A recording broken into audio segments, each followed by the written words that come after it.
जय हिंद मित्रांनो, मी राहुल कोल्हे कल्पतरू पॅटर्नमध्ये आपलं पुनश्च एकदा सहर्ष स्वागत करत आहोत. आपण घेऊन आलेलो आहोत पोलीस भरतीसाठी विशेष बॅच, जे की मागील वर्षाचे विचारलेले महत्त्वाचे प्रश्न आपण घेणार आहोत. ओके, चला तर जुळून राहा कल्पतरू सोबत. चला आपण दुसऱ्या सेशनचा आजचा पहिला क्वेश्चन घेऊ. पहा पहिला क्वेश्चन काय आहे. पहा पहिला क्वेश्चन पंचायत राज संबंधित आहे. पहा पहिला क्वेश्चन, पंचायत समिती पातळीवर प्रशासकीय नेतृत्व कोण करतो, म्हणजे पंचायत समितीचा सचिव कोण असतो. ओके, असा प्रश्न आहे आपल्याला. तर पंचायत समितीचं प्रशासकीय नेतृत्व हे कोणाकडे असते किंवा कोण करते, तर गट विकास अधिकारी, यालाच आपण काय म्हणू, BDO, ब्लॉक डेव्हलपमेंट ऑफिसर. हा कोण काय असतो, पंचायत समितीचा सचिव असतो. इथे ऑप्शन पहिले दिला आपला जिल्हाधिकारी. तर जिल्हाधिकारी हा काय असतो, जिल्ह्याचा प्रशासकीय प्रमुख असतो. ओके, त्यानंतर बा सभापती, हा सभापती पंचायत समितीमध्ये आपण निवडून दिलेला असतो. ओके, जे की कार्यकारी प्रमुख म्हणू आपण त्याला. ओके, सभापती हे निवडून दिलेलं पद आहे. ओके, हे निवडून दिलेलं पद आहे. ओके, आणि त्यानंतर पहा तहसीलदार काय आहे, हा तालुक्या लेवलचा काय म्हणू आपण त्याला, महसूल अधिकारी. ओके, हा तालुक्या लेवलचा कोण असते, महसूल अधिकारी. ओके, तालुका महसूल अधिकारी कोण असते, तहसीलदार. लक्षात ठेवा, याच्यावर प्रश्न विचारतात. तालुक्याचा महसूल अधिकारी कोण असतो, प्रशासकीय प्रमुख कोण असतो, महसूल खात्याचा, तर तहसीलदार असतो. त्यानंतर गट विकास अधिकारी पाहिला आपण, BDO, ब्लॉक डेव्हलपमेंट ऑफिसर, हा कोण असतो, पंचायत समितीचा प्रशासकीय नेतृत्व असते. आणि सभापती जो असतो हा निवडून दिला जातो. आणि गट विकास अधिकारी हे पद MPSC थ्रू आहे. ओके, MPSC मार्फत. त्याचप्रमाणे तहसीलदार पण MPSC मार्फत आहे. ओके, MPSC मधलं क्लास 1चं पद आहे. आणि जिल्हाधिकारी UPSC मार्फत भरले जाते. पहा, उपजिल्हाधिकारी MPSC मार्फत आहे, परंतु जिल्हाधिकारी कुठून, UPSC मार्फत. तर हे पहा, तालुक्या लेवलचा महसूल अधिकारी तहसीलदार असतो. गट विकास अधिकारी हा प्रशासकीय, ज्याला काय म्हणू, पंचायत समिती पातळीवरचा कोण असतो, सचिव असतो. प्रशासकीय नेतृत्व तो करत असतो. आणि सभापती हा निवडून दिलेला असतो. पहा, त्याच्यानंतर जिल्हाधिकारी पाहिला आपण, जिल्ह्याचा प्रशासकीय प्रमुख असतो.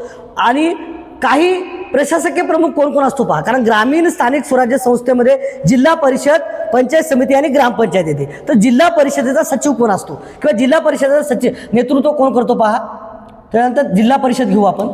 जिल्हा परिषदेचा सचिव, जिल्हा परिषद सचिव कोण असतो, हा असतो उपमुख्य कार्यकारी अधिकारी.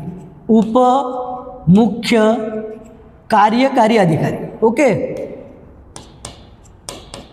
कार्यकारी अधिकारी, यालाच काय म्हणू आपण, DYCO. उप आहे ना तो, CEO नाही. जिल्हा परिषदेचा सचिव जर विचारलं तर जिल्हा परिषदेचा सचिव कोण असतो, हा असतो उपमुख्य कार्यकारी अधिकारी. ओके, त्याला काय म्हणू आपण, DYCEO. ओके, काय म्हणू आपण त्याला, DYCEO. हा जिल्हा परिषदेचा काय असतो, सचिव असतो. त्याचप्रमाणे बघा, ग्रामपंचायतचा कोण असतो, ग्रामपंचायत. ओके, ग्रामपंचायतचा कोण असतो, ग्रामपंचायतचा असतो ग्राम विकास अधिकारी. ग्रामपंचायतचा सचिव कोण असतो, ग्राम विकास अधिकारी. आता नाव बदललेलं आहे, पहिले याला काय म्हणायचे, ग्रामसेवक, ग्राम विकास अधिकारी. ओके, पहा, प्रशासकीय नेतृत्व कोण कुठं करतो. ओके, यालाच काय म्हणू आपण, ग्रामसेवक. ओके, ग्रामविकास अधिकाऱ्याला पहिले काय म्हणायचे, ग्रामसेवक. ओके, हा ग्रामपंचायतचा सचिव असतो. ओके, ग्रामपंचायतचं काय म्हणू आपण त्याला, प्रशासकीय नेतृत्व करतो. तर जिल्हाधिकारी पाहिला आपण, UPSC मार्फत भरते. हे ओके, महत्त्वाचं जिल्ह्यातलं महत्त्वाचं पद आहे. सर्व जिल्ह्यातलं प्रशासकीय प्रमुख राहतो, सर्व जिल्ह्याचा तो. सभापती आपल्याला माहिती आहे, निवडून दिल्या जाते हे पद. ओके, निवडणुकीमार्फत भरले जाते. त्यानंतर गट विकास अधिकारी हे त्यालाच आपण काय म्हणू, ब्लॉक डेव्हलपमेंट ऑफिसर. हा पंचायत समितीचा कोण असतो, सचिव असतो. प्रशासकीय नेतृत्व तो करत असतो. आणि तहसीलदार हा तालुक्याचा महसूल अधिकारी असतो. ओके, पहा नेक्स्ट क्वेश्चन पाहू. नेक्स्ट क्वेश्चन पहा, योग्य जोडा म्हणून आपल्याला प्रश्न विचारला आहे. काही क्रांत्या दिलेल्या आहेत आणि ते कशाच्या संबंधित आहे विचारला आहे प्रश्न. पहा, थोडा असा प्रश्न, काही गोष्टी आपल्याला माहीत पाहिजेत. पहा, इथं पिवळी क्रांती म्हणजे ऑप्शनमध्ये दिसतात तुम्हाला 2 नंबर, म्हणजे समजून जायचं की 2 नंबरचंच उत्तर असेल. पहा, पिवळी क्रांती कशाच्या याच्यात आहे, तेलबिया उत्पादन. पिवळी क्रांती कशाच्या याच्यात झाली आहे, तेलबिया उत्पादन. निळी क्रांती पहा, निळी क्रांती दुसरं ऑप्शन चेंज आहे प्रत्येक याच्यामध्ये. पहा 4 3 3. ओके, तर हे माहीत पाहिजे. तर निळी क्रांती ही मास्यांचे उत्पादन, मत्स्य उत्पादन. ओके, निळी क्रांती कशाच्या संबंधित आहे? मत्स्य उत्पादन संबंधित. श्वेत, श्वेत म्हणजे पांढरं. ओके, श्वेत या शब्दाचा अर्थ माहिती आहे मला. श्वेत म्हणजे पांढरं, पांढरं काय असते? दूध. ओके, श्वेत क्रांती कशा संबंधित आहे? दूध उत्पादन. आणि हरित क्रांती कशा संबंधित असेल? हरित क्रांती संबंधित आहे अन्नधान्य उत्पादन. ओके, पहा, पिवळी क्रांती मास्याचे उत्पादन 2, त्याच्यानंतर येईल निळी क्रांती 4, म्हणजे 2-4. ओके, हे 2-4 आलं, इथं बी 2-4 आलं. त्याच्यानंतर तुम्हाला तिसरी जोडी माहीत पाहिजे. कधी कधी 2 याच्यावर किंवा 1 याच्यावर माहीत पडणार नाही. त्यात श्वेत क्रांती, श्वेत क्रांती आहे दूध उत्पादनासंबंधित. श्वेत क्रांती कशा संबंधित आहे? दूध उत्पादनासंबंधित. तर दूध उत्पादन पहा, दूध आहे 3 नंबरला, तर इथे येईल काय येईल? 3 इथे आहे पहा, कवर 3 आणि डवर 1 हरित क्रांती. तर याचं काय ऑप्शन आहे? याचं काय येईल उत्तर? नंबर क्रमांक 1. कारण तुम्हाला माहीत आहे पिवळी क्रांती काय? पिवळी क्रांती तेलबिया उत्पादनासंबंधित आहे. निळी क्रांती मास्याची उत्पादनासंबंधित आहे, त्याला मत्स्य उत्पादन म्हणू आपण. त्यानंतर श्वेत क्रांती, श्वेत क्रांती कशाच्या संबंधित आहे मित्रांनो? दुग्ध उत्पादन. आणि हरित क्रांती अन्नधान्य उत्पादनासंबंधित आहे. ओके, म्हणून इथे काही वेळा तुम्हाला 3 गोष्टी माहीत पाहिजे. याचा आन्सर काय? क्रमांक 1. ओके, पहा, बाकीच्या काही क्रांती तुम्हाला माहीत पाहिजेत. याच्यामध्ये काही महत्त्वाच्या पोलीस भरतीसाठी विचारल्या जाणारे पहा, रजत क्रांती विचारतात. रजत क्रांती. ओके, रजत क्रांती कशाच्या संबंधित आहे? तर रजत क्रांती संबंधित आहे अंडी उत्पादन. कशा संबंधित आहे? अंडी उत्पादन. ओके, अंडी उत्पादन. रजत क्रांती कशाच्या संबंधित आहे असा प्रश्न विचारला. कशा संबंधित आहे? अंडी उत्पादनासंबंधित आहे. त्याच्यानंतर अजून महत्त्वाच्या काय क्रांती आहे? गोल क्रांती. गोल काय असते रे? गोल गोल बॉल असते, पण इथं गोल काय दिलेलं आहे? इथं गोल आलू असते, आलू, बटाटा. बटाटा उत्पादन, बटाटा उत्पादन. ओके, कशा संबंधित आहे? गोल क्रांती कशाच्या संबंधित आहे? गोल क्रांती संबंधित आहे बटाटा उत्पादन. पहा, बरेच क्लिअर क्वेश्चन व्हायले तुमचे. इथं रजत क्रांती अंडी उत्पादन, गोल क्रांती बटाटा उत्पादन, लाल क्रांती. लाल क्रांती कशा संबंधित आहे? पहा, लाले लाल काय असते रे? लाले लाल कुल्फी नाही बरं. लाल, लाल क्रांती संबंधित आहे कशा संबंधित? पहा, हे आहे टोमॅटो. लाल काय असते? टोमॅटो. आणि सर्वात महत्त्वाचं आपलं, ओके, काय? मांस उत्पादन. मांस उत्पादनासंबंधित पण काय आहे रे? त्याला काय म्हणू आपण? लाल क्रांती संबंधित आहे. त्याच्यानंतर पहा, गुलाबी क्रांती. गुलाबी क्रांती. गुलाबी क्रांती कशा संबंधित आहे? गुलाबी क्रांती, गुलाबी काय असते रे? कांदा. कांदा उत्पादनासंबंधित तुम्हाला काय दिसेल? गुलाबी क्रांती दिसेल. ओके, गुलाबी क्रांती कशा संबंधित दिसेल तुम्हाला? कांदा उत्पादन. ओके, आणि औषध निर्मिती. गुलाबी क्रांती कांदा उत्पादन, कांदा, आणि याच्यामध्ये औषध निर्मिती संबंधित पण येते. लक्षात ठेवा, औषध निर्मिती संबंधित. औषध निर्मिती. ओके, औषध निर्मिती. ओके, पहा, नंतर पहा, याच्यामध्ये काळी क्रांती विचारतात. आता सर्वच कलर घ्यायला याच्यात. काळी क्रांती काय असते? काळी क्रांती पेट्रोलियम उत्पादन. पेट्रोलियम. Okay, petroleum. पेट्रोलियम उत्पादन. पेट्रोलियम उत्पादन. याच्यामध्ये अजून एक क्रांती विचारतात, राखाडी क्रांती. राखाडी. ओके, राखाडी क्रांती आहे खत उत्पादन संबंधित. कोणत्या याच्या संबंधित? खत उत्पादन. खत उत्पादन. राखाडी क्रांती कशा संबंधित आहे? खत उत्पादन. ओके, पहा, आपला प्रश्न पिवळी क्रांती. पिवळी क्रांती आहे तेलबिया उत्पादन संबंधित. निळी क्रांती आहे मास्यांचे उत्पादन, मत्स्य उत्पादनासंबंधित. श्वेत क्रांती आहे दुग्ध उत्पादनासंबंधित. आणि हरित क्रांती कशा संबंधित आहे? अन्नधान्य उत्पादन संबंधित. ओके, त्याच्यानंतर पहा, रजत क्रांती अंडी उत्पादन संबंधित. रजत क्रांती कशा संबंधित आहे? अंडी उत्पादन संबंधित. गोल क्रांती, गोल काय असते? बटाटा. तर ही बटाटा संबंधित आहे. गोल क्रांती बटाटा उत्पादन. लाल काय असते? टोमॅटो. आणि काय? मटन, मांस. ओके, मांस उत्पादन संबंधित. गुलाबी क्रांती कशा संबंधित आहे?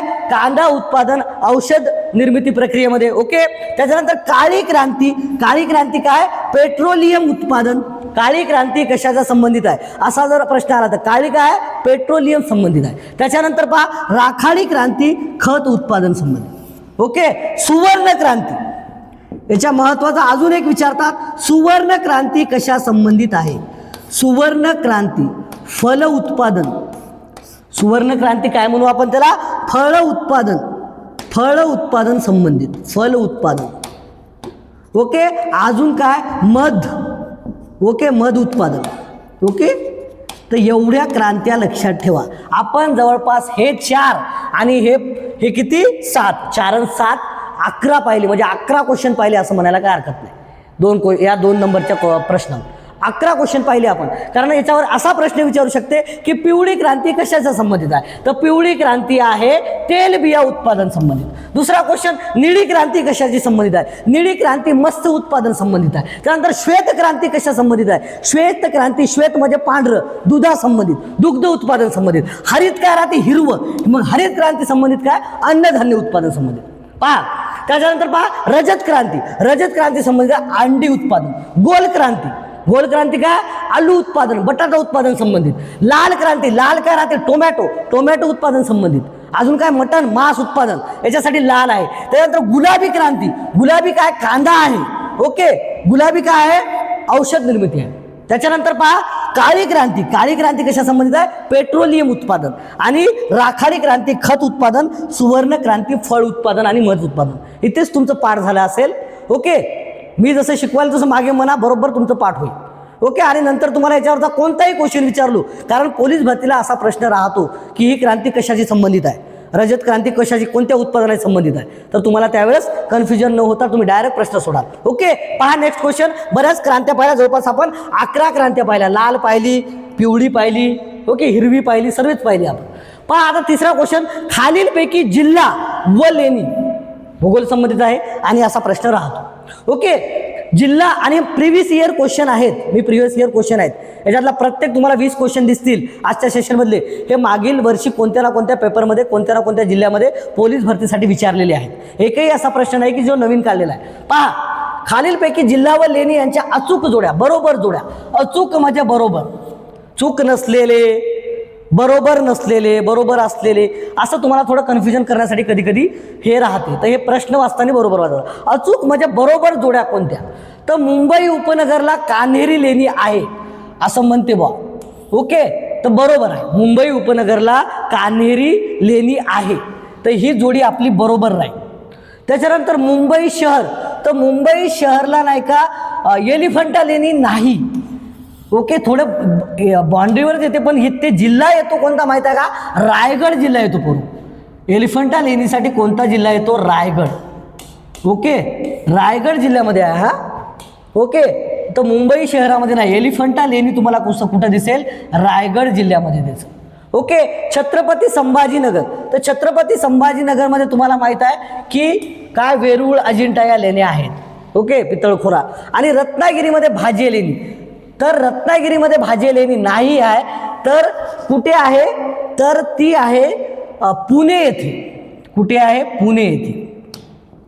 तर इथं पहा, इथं 2च जोड्या तसं पाहिलं तर बरोबर आहे, पण इथं मुंबई शहरचं थोडंफार बाउंड्रीवर असल्यामुळे कधी कधी कुठे कुठे मुंबई शहरामध्ये तुम्हाला एलिफंटा लेणी दाखवलेली आहे, पण वास्तविक पाहते रायगडमध्ये आहे. पण इथं पहा, इथं चूक रत्नागिरी दिसायला आपल्याला, म्हणजे तुम्हाला इथं उत्तर दिसेल मुंबई उपनगर कान्हेरी लेणी बरोबर आहे, मुंबई शहर एलिफंटा लेणी बरोबर आहे, छत्रपती संभाजीनगर ही लेणी तुम्हाला अजिंठा लेणी बरोबर दिसेल. म्हणजे 1, 2 आणि 3 हे उत्तर तुम्हाला बरोबर दिसतील. पण वास्तविक पाहता 1, 2 नंबरचा जो ऑप्शन आहे तो थोडं कन्फ्युजन करण्याचा आहे, कारण काही ठिकाणी मुंबई शहरमध्ये पण एलिफंटा लेणी दाखवलेली आहे, कारण थोडी याच्यावर बाउंड्रीवर येते. ओके, तर हिचं उत्तर आहे 1, 2, 3 हे जोड्या बरोबर आहेत. आणि रत्नागिरीला भाजे लेणी नाही आहे. ओके, तर भाजे लेणी येते पुण्याला. पहा, मुंबई उपनगरमध्ये येते कान्हेरी, जोगेश्वरी. कान्हेरी लेणी मुंबई उपनगरमध्ये येते, लक्षात ठेवा. कान्हेरी जी लेणी आहे आता तिथं पाहिलं आपण, पण इथं पुन्हा पहा कान्हेरी आणि जोगेश्वरी लेणी.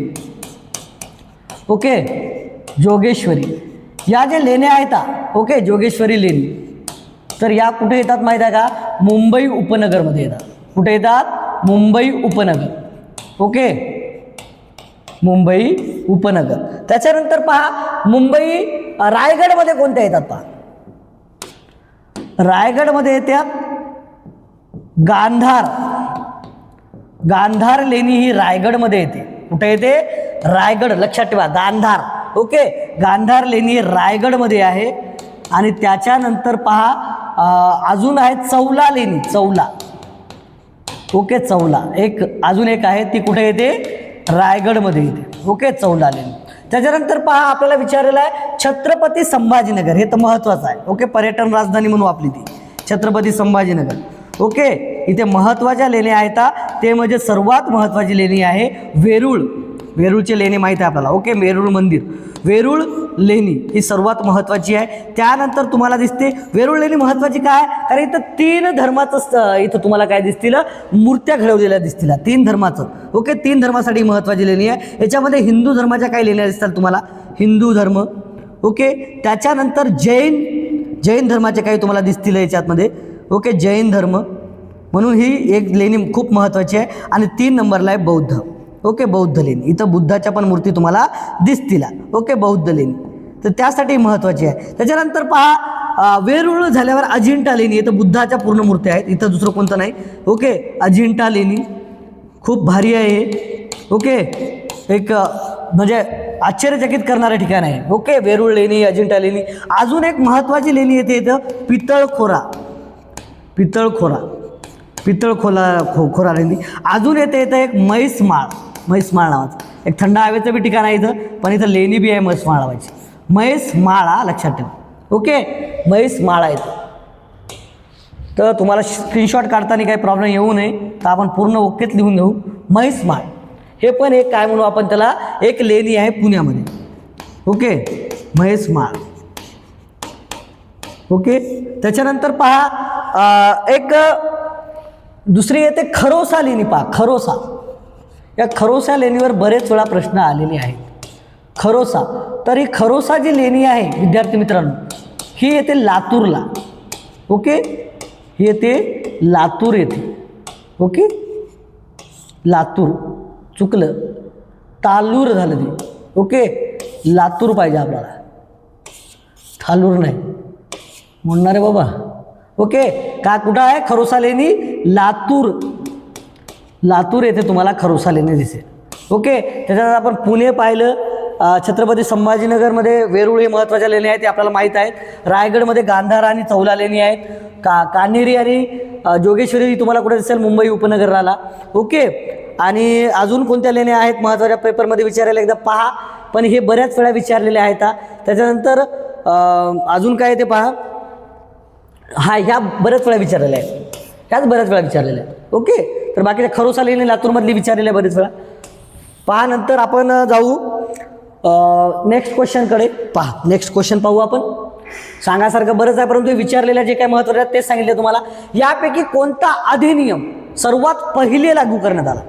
कधी कधी नाही का कलाक्रमाने लावा म्हणतात, ते पण माहीत पाहिजे. कधी कधी हार्ड क्वेश्चन फेकले जातात, कारण पोलीस भरती काही एवढी सोपी नाही राहिली आहे. ओके, GS साठी खूप काही विचारू शकतात. ओके, म्हणून आपण तयारी करून घेत आहोत. जवळपास 1000च्या क्वेश्चनवर करून घेणार आहोत आपण, तुमचं जोपर्यंत पोलीस भरतीचा पेपर येईल तोपर्यंत.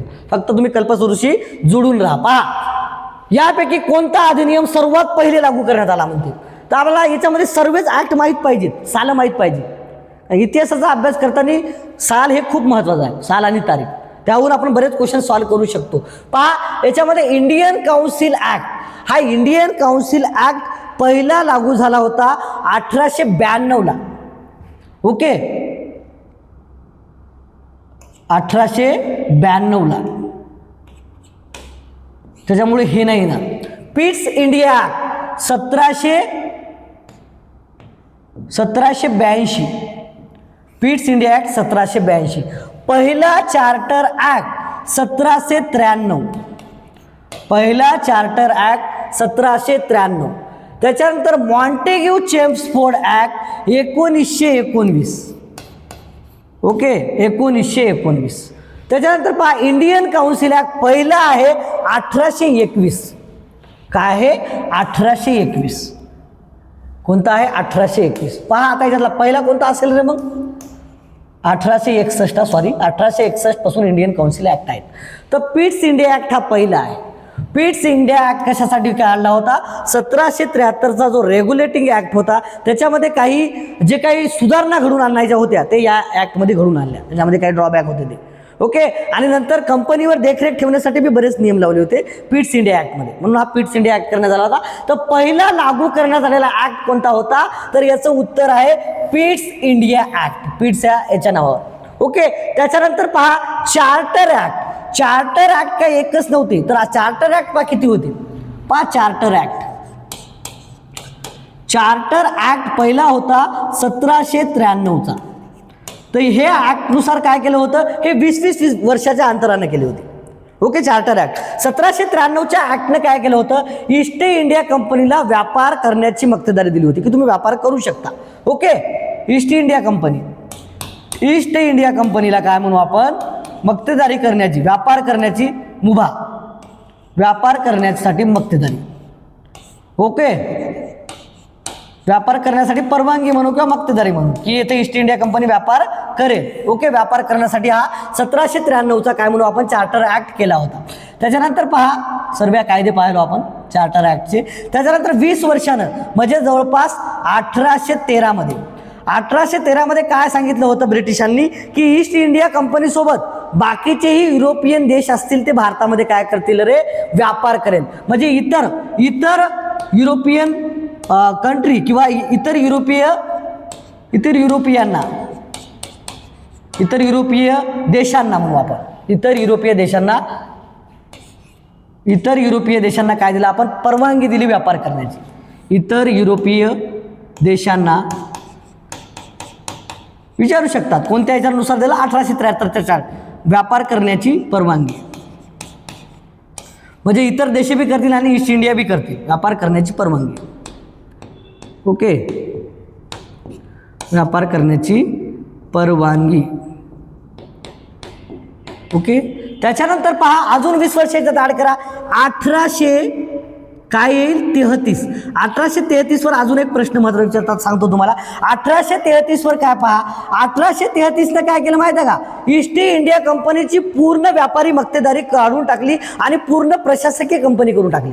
पूर्ण सरकारच्या अधीन कंपनी, सरकारचे कामं करत पूर्ण व्यवसाय करण्याचं पूर्ण काय केलं? स्वातंत्र्य काढून घेतलं. व्यवसाय करणार नाही. या चार्टर ऍक्टनुसार काय झालं की ईस्ट इंडिया कंपनी ही पूर्ण प्रशासकीय बनली. East India company. Okay. East India company काय झालं? पूर्ण प्रशासकीय. लक्षात ठेवा, विचारता प्रश्न. ईस्ट इंडिया कंपनी काय बनली? प्रशासकीय बनली पूर्ण. ओके. ईस्ट इंडिया कंपनी पूर्णतः प्रशासकीय बनली. याची पूर्ण व्यापार करण्याची मक्तेदारी काढून घेतली. ओके. व्यापार करणार नाही, तो पूर्ण प्रशासनामध्ये काम करेल. आता ईस्ट इंडिया कंपनी प्रशासकीय बनली.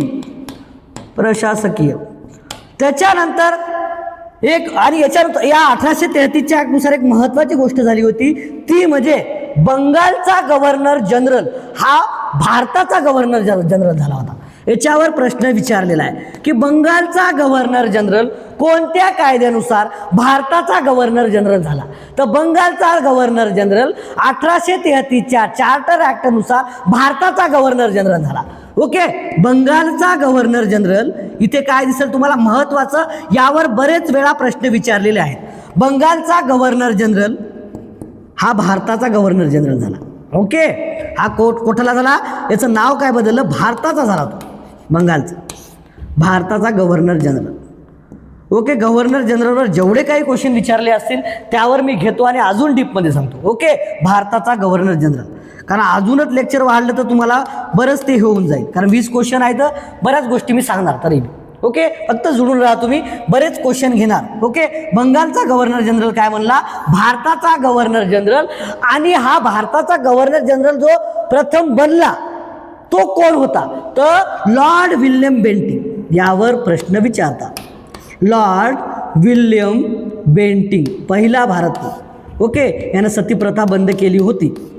ओके. 1829च्या ऍक्टनुसार. तो कधी बनला होता सर? भारताचा गव्हर्नर जनरल पहिला तो बनला होता 1800 करायचा कार्यकाळ जर पाहतो आपण लॉर्ड विल्यम बेंटिंकचा, तर 1828-1835, तर हा 2 वर्ष होता भारताचा गव्हर्नर जनरल 1833 ते 1835. पण याचा कार्यकाळ लक्षात ठेवा बरं. लॉर्ड विल्यम बेंटिकचा कार्यकाळ हा 1828 ते 1835 आहे.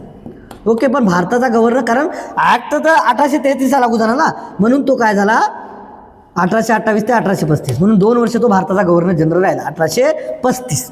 ओके, पहा त्याच्यानंतर काय विचारलं आपल्याला, मॉन्टेग्यू चेम्सफोर्ड ऍक्ट. तर हा 1919चा होता. मॉन्टेग्यू हा भारत मंत्री, चेम्सफोर्ड हा कोण होता, व्हाईसरॉय. तर मॉन्टेग्यू चेम्सफोर्ड ऍक्ट. नंतर काय विचारलं आपल्याला, इंडियन काउन्सिल ऍक्ट. पहा इंडियन काउन्सिल ऍक्ट,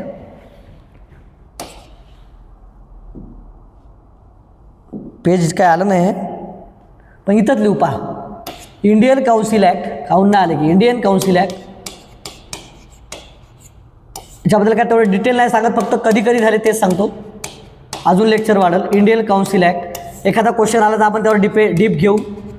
आणि तुम्ही मला कळवा कमेंट करून काय घेऊ काय नाही, तुम्हाला काय अवघड जाते किंवा काय करून घेतला जाईल तयारी. आपण आपल्या लेक्चर करून बरीच चांगल्या पद्धतीने तयारी करून घेण्याचा आपण प्रयत्न करेल. ओके, फक्त तुम्ही आम्हाला कमेंटमध्ये सांगा. तर पहा इंडिया काउन्सिल ॲक्ट पहिला आहे 1861 मध्ये झालेला, 1861 मध्ये.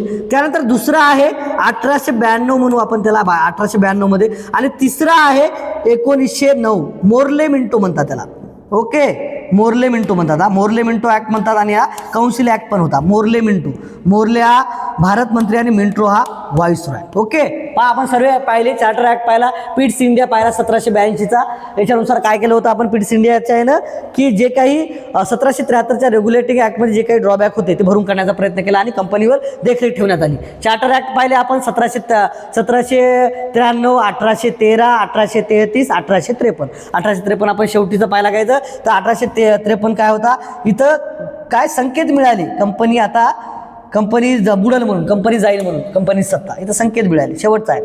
ओके, तर 1853 किती आहेत, 4 आहेत. ओके, 4 कोणते, 1793, 1813, 1833 आणि 1853 इथं कंपनीची सत्ता जाईल म्हणून असे संकेत मिळाले होते. ओके, तर बरंच आपण डिटेल घेतलं. पहा पहिलं काय आहे, पहिलं लागू झालेला कोणता अधिनियम आहे, पहा तुम्हाला दिसते 1782. नंतर 2 नंबरला 1793चा ॲक्ट, नंतर 1861ला इंडियन काउन्सिल ॲक्ट आणि 1919चा मॉन्टेग्यू चेम्सफोर्ड ॲक्ट. जर कलाक्रमाने लावा म्हणलं तरी आपण अशा प्रकारे लावू शकतो. पहा नेक्स्ट क्वेश्चन,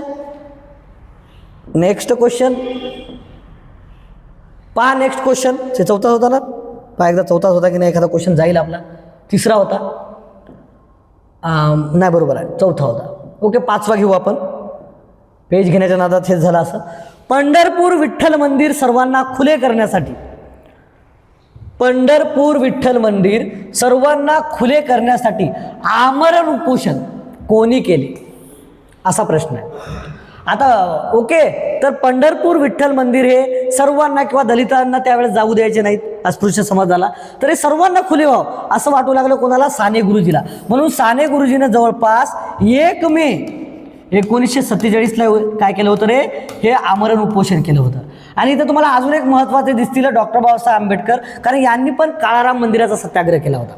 पहा यावर प्रश्न येतात की डॉक्टर बाबासाहेब आंबेडकर यांनी कोठे सत्याग्रह केला किंवा कोणता सत्याग्रह केला. तर डॉक्टर बाबासाहेब आंबेडकरांचा महत्त्वाचा सत्याग्रह विचारला जातो तो काळाराम मंदिर. ओके, डॉक्टर बाबासाहेब आंबेडकर काळाराम मंदिर सत्याग्रह. ओके, त्याच्यावर बरेच प्रश्न विचारतात, मी पाहिले डॉक्टर बाबासाहेब आंबेडकराबद्दल. त्याच्याबद्दल त्यांनी घोषणा कुठे दिली होती, हिंदू धर्म मी सोडून देईल, त्याग करेल म्हणून. नाशिकमध्ये दिली होती, कोणत्या वर्षी दिली होती, असेच प्रश्न. धर्म कुठे स्वीकारला. ओके, एक सोपे प्रश्न राहतात पण माहीत पाहिजे. ओके, असे बरेच प्रश्न पाहिलेले आहेत पोलीस भरतीसाठी, आपण ते घेऊ. ओके, तर त्याच्यानंतर पहा डॉक्टर बाबासाहेब आंबेडकर यांनी 2 मार्च 1930 मध्ये नाशिक येथील काळाराम मंदिराचा सत्याग्रह करण्यास सुरुवात केली होती. कुठं, नाशिक येथे काळाराम मंदिर सत्याग्रह, काळाराम मंदिर सत्याग्रह. आणि या बराच वेळ चालला पण याला काही यश मिळालं नाही. पण यातून दलित चळवळीला खऱ्या अर्थाने आपण जरा तीव्र याच्यात सुरुवात झाली होती, याचा फायदा ते झाला. काळाराम मंदिर सत्याग्रह म्हणू आपण त्याला. ओके, तर हे 2 मार्चपासून डॉक्टर बाबासाहेब आंबेडकरांच्या नेतृत्वामध्ये जवळपास 15,000 अनुयायी होते सोबत त्यांच्या, 15,000 अनुयायी. ओके, तर बाकी महात्मा फुले सत्यशोधक समाज वगैरे त्यांनी दलितासाठी अस्पृश्यासाठी काम केले आणि महर्षी धोंडो केशव कर्वे यांचं पण तुम्हाला माहीत आहे. ओके, त्यांचं काय म्हणू आपण SNDT हे शाळा कॉलेज पहिलं महिला महाविद्यालय याच्यामधून त्यांनी बरंच काम केलं होतं. ओके, अस्पृश्यांना शिक्षण पण दिलं होतं. पहिलं महिला कॉलेज, ओके, पहिलं महिला विद्यापीठ SNDT श्रीमती नाथीबाई दामोदर टाकरसी. हे माहीत आहे, बऱ्याच वेळा लिहून देत नाही पण हे कव्हर कर. ओके, सत्यशोधक समाज याच्यावर क्वेश्चन घेतलेला आहे मी याच्या आधी. माझे लेक्चर बरेच पडलेले आहेत. NMSचे काही लेक्चर आहेत जे 8व्या वर्गाला स्कॉलरशिपची परीक्षा असते त्याच्यामध्ये 8व्या वर्गाचा तुमचा इतिहास बराच क्लिअर होईल, ते पण लेक्चर पहा. त्याच्यामध्ये बऱ्याच डीपमध्ये घेतलेला आहे मी, त्याचा 100% तुम्हाला तुमच्या पोलीस भरतीमध्ये फायदा होईल. त्याच्यानंतर आपण पाहू नेक्स्ट क्वेश्चन. इथं डॉक्टर बाबासाहेब आंबेडकरांबद्दल हा प्रश्न विचारला जाते की त्यांनी कोणता सत्याग्रह केला, तर काळाराम सत्याग्रह केला. काळाराम मंदिर सत्याग्रह कुठे, नाशिक येथे. कोणत्या दिवशी, 2 मार्च 1930 ही तारीख पण विचारतात. त्याच्यानंतर पंढरपूर विठ्ठल मंदिर सत्याग्रह आपण पाहिला, साने गुरुजी यांनी केला आणि हे त्यांचा यशस्वी झाला. सर्वांना त्यांनी खुले करून दिलं ते मंदिर. पहा नेक्स्ट क्वेश्चन. कुचिपुडी. कुचिपुडी हा लोक नृत्य प्रकार किंवा राष्ट्रीय नृत्य आहे, हे कोणत्या राज्याशी संबंधित आहे? कुचिपुडी. कुचिपुडी तर कुचिपुडी आहे कशाशी संबंधित, आंध्र प्रदेश संबंधित. कुचिपुडी कुठला आहे, आंध्र प्रदेश मधला आहे. ओके, त्याच्यानंतर तामिळनाडू मधलं कोणतं आहे आणि कर्नाटकचा. ओके, कर्नाटकमध्ये नाही राष्ट्रीय नृत्य. तामिळनाडूचा भरतनाट्यम. ओके, पहा भरतनाट्यम कुठलं आहे, पहा भरतनाट्यम. याच्यावर क्वेश्चन विचारतात. भरतनाट्यम हे कोणत्या राज्याचं लोकनृत्य आहे? ओके, राष्ट्रीय लोकनृत्य आहे, हे आहे तामिळनाडू. तामिळनाडू. ओके, तामिळनाडू या राज्याचं हे लोकनृत्य आहे. त्याच्यानंतर मोहिनी अट्टम. मोहिनी अट्टम. मोहिनी अट्टम हे कुठलेलं आहे, हे आहे केरळ. कुठले आहे, केरळ. केरळचं आहे राष्ट्रीय नृत्य. ओके, त्याच्यानंतर पहा कथक. कथक कुठले येते रे, कथक येते उत्तर प्रदेश. कुठले येते, उत्तर प्रदेश. उत्तर प्रदेश. पहा माझ्या मागे म्हणा, भरतनाट्यम तामिळनाडू, मोहिनीअट्टम केरळ, कथक उत्तर प्रदेश. ओके, त्याच्यानंतर मणिपुरी. नावातच आहे मणिपुरी. मणिपुरी कुठे येईल, मणिपुरी म्हणल्यावर मणिपूर इथं. कुठे येईल, मणिपूर. ओके, त्याच्यानंतर पहा अजून आहे ओडिशी. ओडिशी. ओडिशी कुठे येईल, ओके, ओडिशी कुठे येईल, पाचू. ओडिशी. ओडिसा कुठे येईल, ओडिसा. ओडिसी कुठे येईल, ओडिसामध्ये. ओरिसा म्हणतो त्याला, ओरिसा भाषा म्हणतो त्याला आपण, ओडिसा. ओके, ओडिसा. लावणी महाराष्ट्राची आहे आपल्या. ओके, त्याच्यानंतर पहा तामिळनाडूचं पाहिलं आपण. केरळचं कोणतं पाहिलं रे आपण, मोहिनीअट्टम पाहिलं. ओके, कथकली. कथकली पण एक आहे, कुठलं या केरळचं कथकली. कथकली. भांगडा म्हणलं तर कुठला आहे, पंजाबचा. त्याच्यानंतर गरबा म्हणलं तर गुजरातचा. ओके, अशा काही लक्षात ठेवा. भांगडा. भांगडा कुठला आहे रे, पंजाबचा भांगडा. गरबा म्हणलं तर कुठला आहे रे, हे राष्ट्रीय नृत्य लिहिले बरं, हे राष्ट्रीय लक्षात ठेवा. ओके, हे राज्याचे नृत्य आहेत. गरबा म्हणलं तर कुठला आहे रे, गुजरात. लावणी तर माहीत आहे आपल्याला, लावणी. लावणी कुठली आहे रे, लावणी. कोळी लोकनृत्य हे कुठलं आहे, महाराष्ट्राचं. लावणी महाराष्ट्र. ओके, तर अशा काही लक्षात ठेवा. ओके, झुमर म्हणलं तर झुमर डान्स कुठला आहे, झुमर रे झुमर कुठं, राजस्थान. हे असे काही लोकनृत्य लक्षात ठेवा, पण हे लक्षात ठेवा याच्यावर प्रश्न विचारतात पोलीस भरतीला. ओके, तर भरतनाट्यम तामिळनाडू, मोहिनीअट्टम केरळ, कथकली केरळ, कथक उत्तर प्रदेश, मणिपुरीचं कुठं, मणिपुरी लोकनृत्य कुठं, मणिपूरचं. ओडिशा कुठलं, ओडिसाचं. ओके, आंध्र प्रदेशचं कोणतं, कुचिपुडी. आंध्र प्रदेशचं कोणतं, हे कुठलं आहे, आंध्र प्रदेश. हे पण एक नाव ॲड करा. ओके, आंध्र प्रदेश.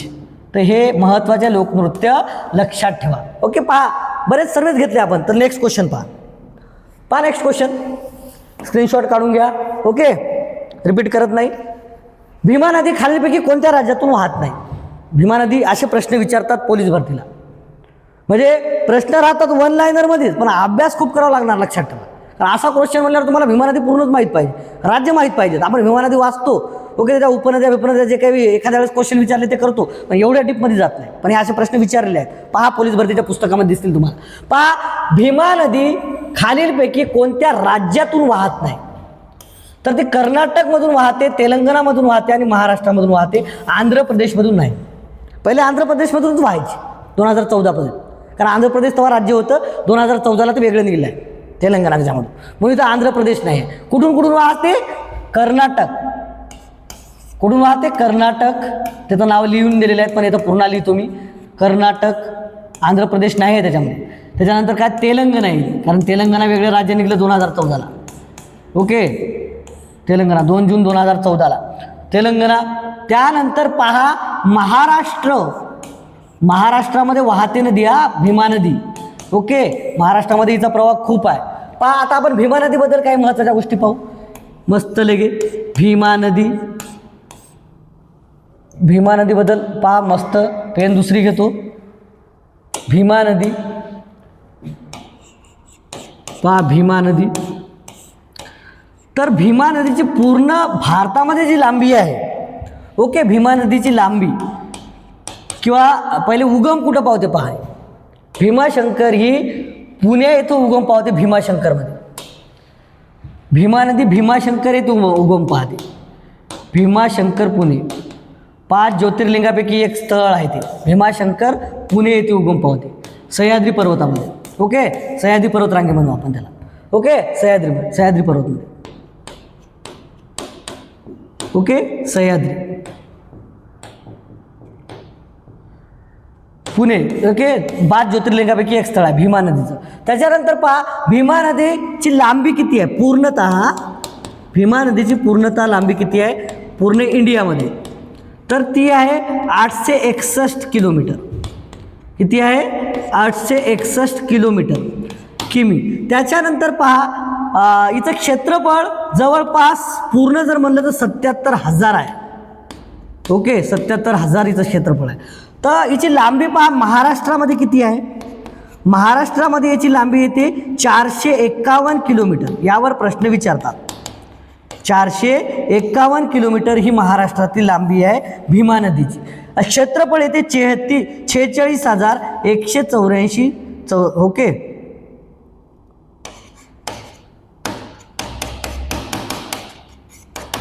एवढं याचं क्षेत्रफळ आहे. ओके, त्याच्यानंतर पहा, हे विचारत नाहीत पण सांगायला तुम्हाला, म्हणजे महाराष्ट्रामध्ये तुम्हाला एवढं कळलं की महाराष्ट्रामध्ये क्षेत्रफळ खूप आहे. कुणाचं? भीमा नदीचं. त्यानंतर भीमा नदी वाहते कोणत्या राज्यातून पाहिलं आपण? कर्नाटक, तेलंगणा, महाराष्ट्र.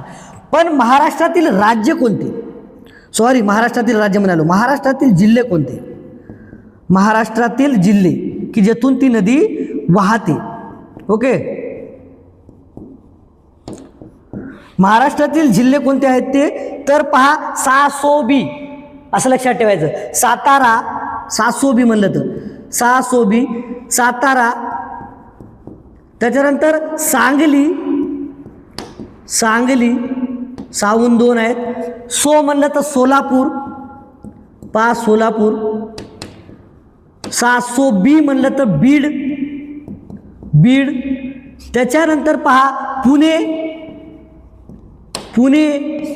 अहिल्यानगर म्हणजे अहमदनगर. ओके, अहिल्यानगर. ओके, अहिल्यानगर. आणि कोण रे? त्याला काय म्हणू आपण? जे की अहिल्यानगर, पुणे, अहिल्यानगर. आणि कोण रे? त्याला काय म्हणू आपण? उस्मानाबाद, धाराशिव. पहा कडून वाहती. सातारा, सासोबी, सातारा, सांगली, सोलापूर, बीड, पुणे, अहिल्यानगर, धाराशिव. 1 2 3 4 5 6 7 जिल्ह्यातून वाहते. ओके, अजून एखाद्या जिल्ह्यात येऊ शकते. तर महाराष्ट्रातील कोणकोणते जिल्हे आहेत? सातारा, सांगली, सोलापूर, बीड, पुणे आणि अहिल्यानगर, धाराशिव. इथून काय करते? ही नदी वाहायला जाते. इथं कुठं काय दिलं आहे? कुठं लातूर पण दिलं आहे, म्हणजे 8 जिल्हे समजा आपण समजू. ओके, त्याच्यानंतर पहा, भीमा नदीच्या उपनद्या. भीमा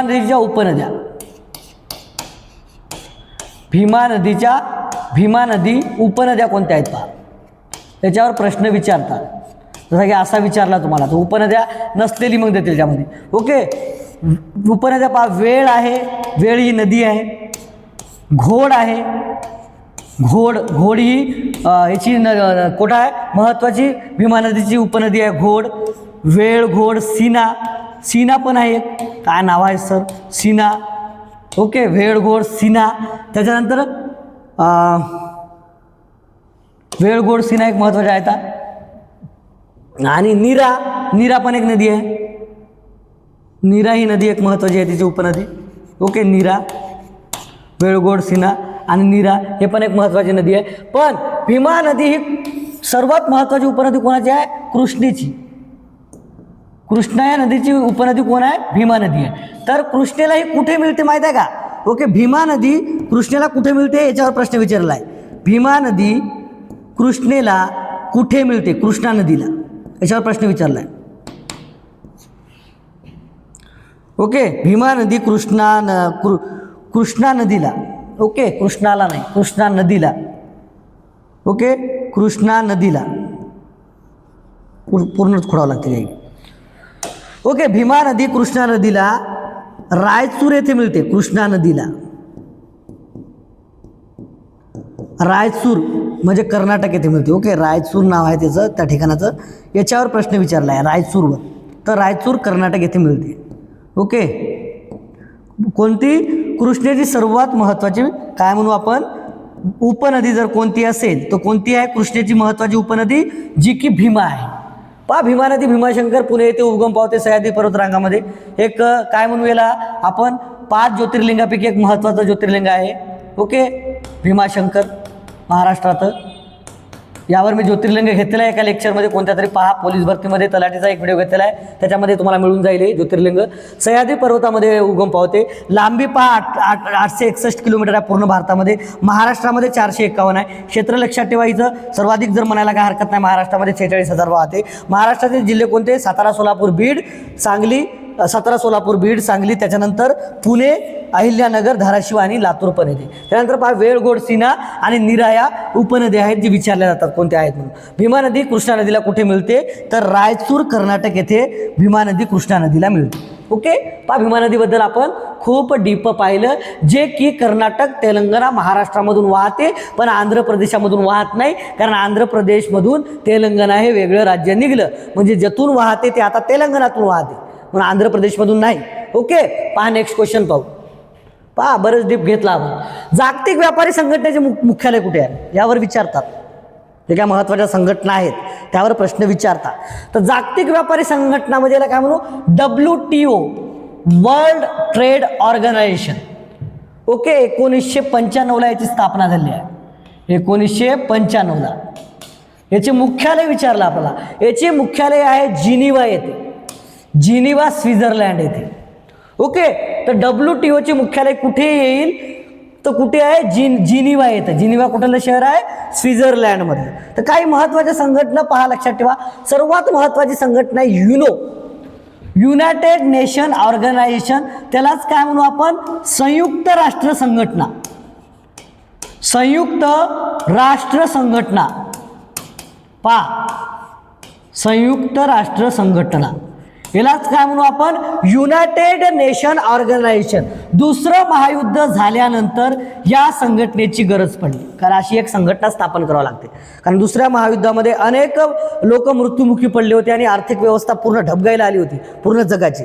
म्हणून पूर्ण काही महत्त्वाचे देश समोर येऊन अमेरिकेसारखे, ब्रिटनसारखे त्यांनी युनो अशी संघटना असावं असं त्यांनी ठरवलं आणि युनोची स्थापना केली. कधी केली? 24 ऑक्टोबर. माहीत आहे आपल्याला, संयुक्त राष्ट्र संघटनेचा जून काय म्हणू आपण त्याला? दिवस म्हणतो त्याला. 24 ऑक्टोबर 1945ला दुसरं महायुद्ध संपलं की लगेच त्यावेळेस याच्यामध्ये सहभागी देश किंवा एकूण 51 देशांनी हे स्थापन केलं होतं. आणि आता याच्यामध्ये जवळपास 193 प्लस देश आहेत, म्हणजे 193 म्हणू आपण, 195 असे काही जुळत राहिलेले. तर 193 देश आहेत सध्या संयुक्त राष्ट्र संघटनेमध्ये. तर संयुक्त राष्ट्र संघटनेचं मुख्यालय आहे, याचं मुख्यालय येईल पहा कुठे? याचं मुख्यालय येईल न्यूयॉर्क. कुठे आहे? मुख्यालय आहे अमेरिका येथे न्यूयॉर्कला.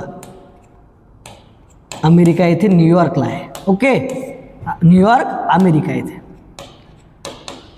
पहा, अजून एक महत्त्वाची संघटना आहे IMF international monetary fund. Okay, तर IMF आहे. तर याच्यामध्ये पहा, IMF ची स्थापना झाली आहे 1945ला. ओके, तर हे पण अमेरिकेला आहे, वॉशिंग्टन DC ला. ओके, वॉशिंग्टन DC हे पण अमेरिकेमध्ये येते. ओके, आंतरराष्ट्रीय नाणेनिधी म्हणून आपण त्याला मराठीमध्ये. ओके, अमेरिका, अमेरिका महत्त्वाचं आहे, देशाचं पूर्ण जगाचं पूर्ण केंद्रबिंदू अमेरिका. ओके, आंतरराष्ट्रीय नाणेनिधी म्हणतात त्याला, आंतरराष्ट्रीय नाणेनिधी. ओके, आंतरराष्ट्रीय नाणेनिधी. वर्ल्ड बँक विचारतात, जागतिक बँक. ओके, जागतिक बँक याचं मुख्यालय कोठं आहे? याची स्थापना झालेली आहे 1944ला. याचं मुख्यालय आहे इथेच आहे, वॉशिंग्टन DCला. वॉशिंग्टन DC हे कुठे आहे? अमेरिकेला. ओके, याच्यावर प्रश्न विचारतात, जसं की तुम्हाला WTO विचारलं. ओके, जागतिक व्यापारी संघटना, त्याबाबत हे पण विचारतात. ओके, त्याच्यानंतर पहा, वर्ल्ड हेल्थ ऑर्गनायझेशन, जागतिक आरोग्य संघटना, यावर प्रश्न विचारतात. जागतिक आरोग्य संघटना म्हणजे त्याला काय म्हणू आपण? World health organisation. तर याचं मुख्यालय किंवा याची स्थापना झालेली आहे 1948ला. ओके, आणि याचं मुख्यालय आहे जिनिव्हा, स्वित्झर्लंडला. हे कुठे झालं? 7 एप्रिल, कारण तुम्हाला माहित आहे 7 एप्रिल हा आरोग्य दिन आहे. 7 एप्रिल 1948ला जिनिव्हा येथे स्थापन झालं. जिनिव्हा म्हणजे कुठं आहे? स्वित्झर्लंड येथे. ओके, पहा आपण काय पाहिलं? हे 4 नंबर. ओके,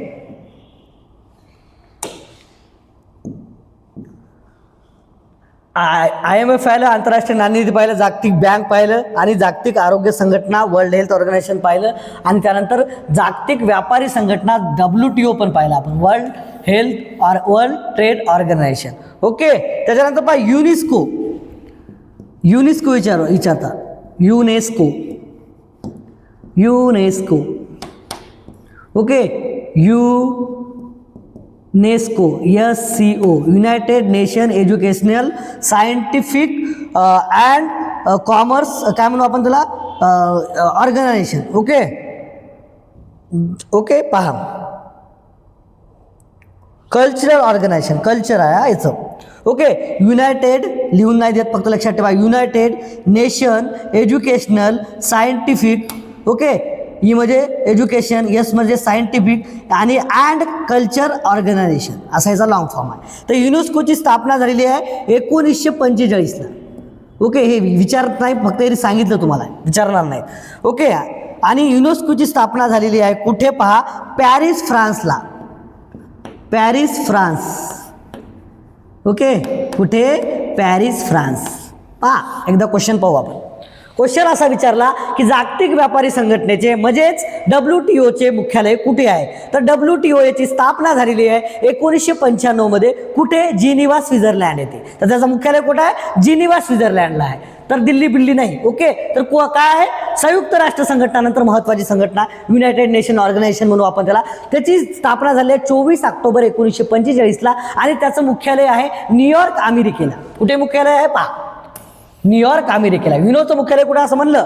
संयुक्त राष्ट्र संघटनेचं मुख्यालय कुठे आहे? तर कुठे आहे? न्यूयॉर्क, अमेरिकेला. त्यानंतर प्रश्न विचारला की आंतरराष्ट्रीय नाणेनिधी IMF इंटरनॅशनल मॉनिटरी फंड, ज्याची स्थापना आपण म्हणू 1945ला, याचं मुख्यालय वॉशिंग्टन DC. त्यानंतर अजून आहे जागतिक बँक, ज्याची स्थापना झाली 1944ला, याचं मुख्यालय कुठं आहे? वॉशिंग्टन DC, अमेरिकेला. त्यानंतर आहे जागतिक आरोग्य संघटना वर्ल्ड हेल्थ ऑर्गनायझेशन 7 एप्रिल 1948, याचं मुख्यालय कुठं आहे? जिनिव्हा, स्वित्झर्लंडला. त्याच्यानंतर UNESCO, united nation educational scientific culture and organisation, याचंही मुख्यालय कुठे आहे? तर पॅरिस, फ्रान्सला. त्याची स्थापना 1945ला. याच्या बाहेरचा जर क्वेश्चन गेला या संघटनेबद्दल शक्यच नाही होणार. याच महत्त्वाच्या संघटना आहे. आणि पूर्ण हे आपण इथं जवळपास 6 संघटना पाहिल्या, एक ती धरून ओके, एक ही पकडून आणि हे किती 5, किती 6 संघटना. या 6 संघटनेच्या व्यतिरिक्त तुमचा प्रश्न कुठेही जाणार नाही, गॅरंटेड सांगतो. ओके, पहा नेक्स्ट क्वेश्चन पाहू आपण. एकदा स्क्रीनशॉट काढा, कारण तुम्ही अभ्यास करताना आपण डायरेक्ट असं पाहून करत नाही. ओके, तर हे लेक्चरचा हेच फायदा असतो. पहा नेक्स्ट क्वेश्चन, खालीलपैकी कोण संविधान सभेचे सदस्य नव्हते?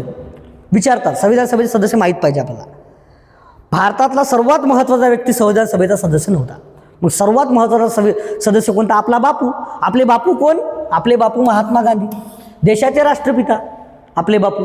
तर बापू जे होते तेच नाही का संविधान सभेचे सदस्य नव्हते, हे लक्षात ठेवा. ओके, ते कधी फक्त एकदाच काय म्हणू आपण इंडियन नॅशनल काँग्रेसचे सदस्य राहिले. म्हणजे बापूनं काय केलं, पडद्यामागचे डायरेक्टर होते. डायरेक्टर कसा काम राहते तसं काम होतं बापूचं. ओके, तर त्यामुळे ते काय कुठे सदस्य नव्हते संविधान सभेचे. तर मौलाना आझाद हे संविधान सभेचे सदस्य होते. राजकुमारी अमृत कौर, हंसाबेन मेहता अशा काही स्त्रिया संविधान सभेच्या सदस्या होत्या. ओके, पहा कोण कोण होतं याच्यामध्ये होतं लीना रॉय.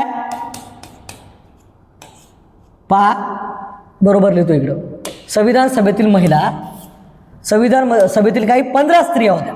काही नावं लिहितो महत्त्वाचे, म्हणजे तुम्हाला जर असा प्रश्न जर विचारला आणि दुसरे जर नाव विचारले, संविधान सभेतील महत्त्वाच्या महिला की जे संविधान सभेमध्ये होत्या, महत्त्वाच्या महिला,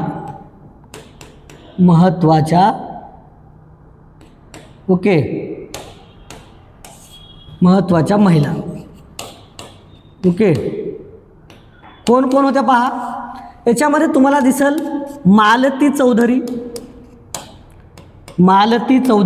हे पण संविधान सभेमध्ये स्त्रिया. किती स्त्रिया होत्या टोटल? 15. लक्षात ठेवा, या 15वर तुम्हाला प्रश्न विचारू शकता की संविधान सभेमध्ये एकूण किती स्त्रिया होत्या? तर 15 होत्या. याच्यामध्ये पहा मालती चौधरी होती एक, लीना रॉय होत्या, लीना रॉय.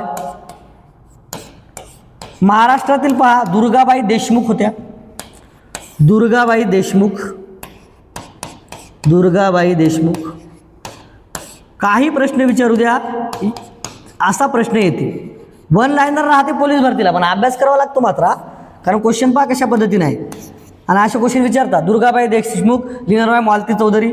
ओके, त्याच्यानंतर पहा महत्त्वाचं म्हणजे सुचेता कृपेलानी, हे पहिल्या स्त्री आहेत की ज्या मुख्यमंत्री झालेल्या आहेत उत्तर प्रदेश राज्याचा. पहिल्या स्त्री मुख्यमंत्री म्हणू आपण त्याला, सुचेता कृपेलानी. ओके, सुचेता कृपेलानी. हंसाबेन मेहता इथे दिलेला आहे, आपण नाव दिलेलं आहे वाटते, आहे का? हंसाबेन हो दिलेला आहे, हंसाबेन मेहता हे विचारतात, ऑप्शनमध्ये दिलं आहे आपल्या, हंसाबेन मेहता. याच्यामध्ये आहे ॲनी मस्करीन या होत्या, any Mascarene. Okay, Ammu Swaminathan होत्या एक, अम्मू स्वामीनाथन.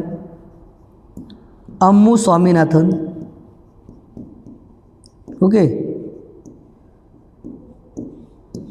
अम्मू स्वामीनाथन ल नाही. ओके, एवढं खुडत नाही खुडलं रे. अम्मी स्वामीनाथन. ओके, या पण होत्या एक. आणि अजून होत्या सरोजिनी नायडू.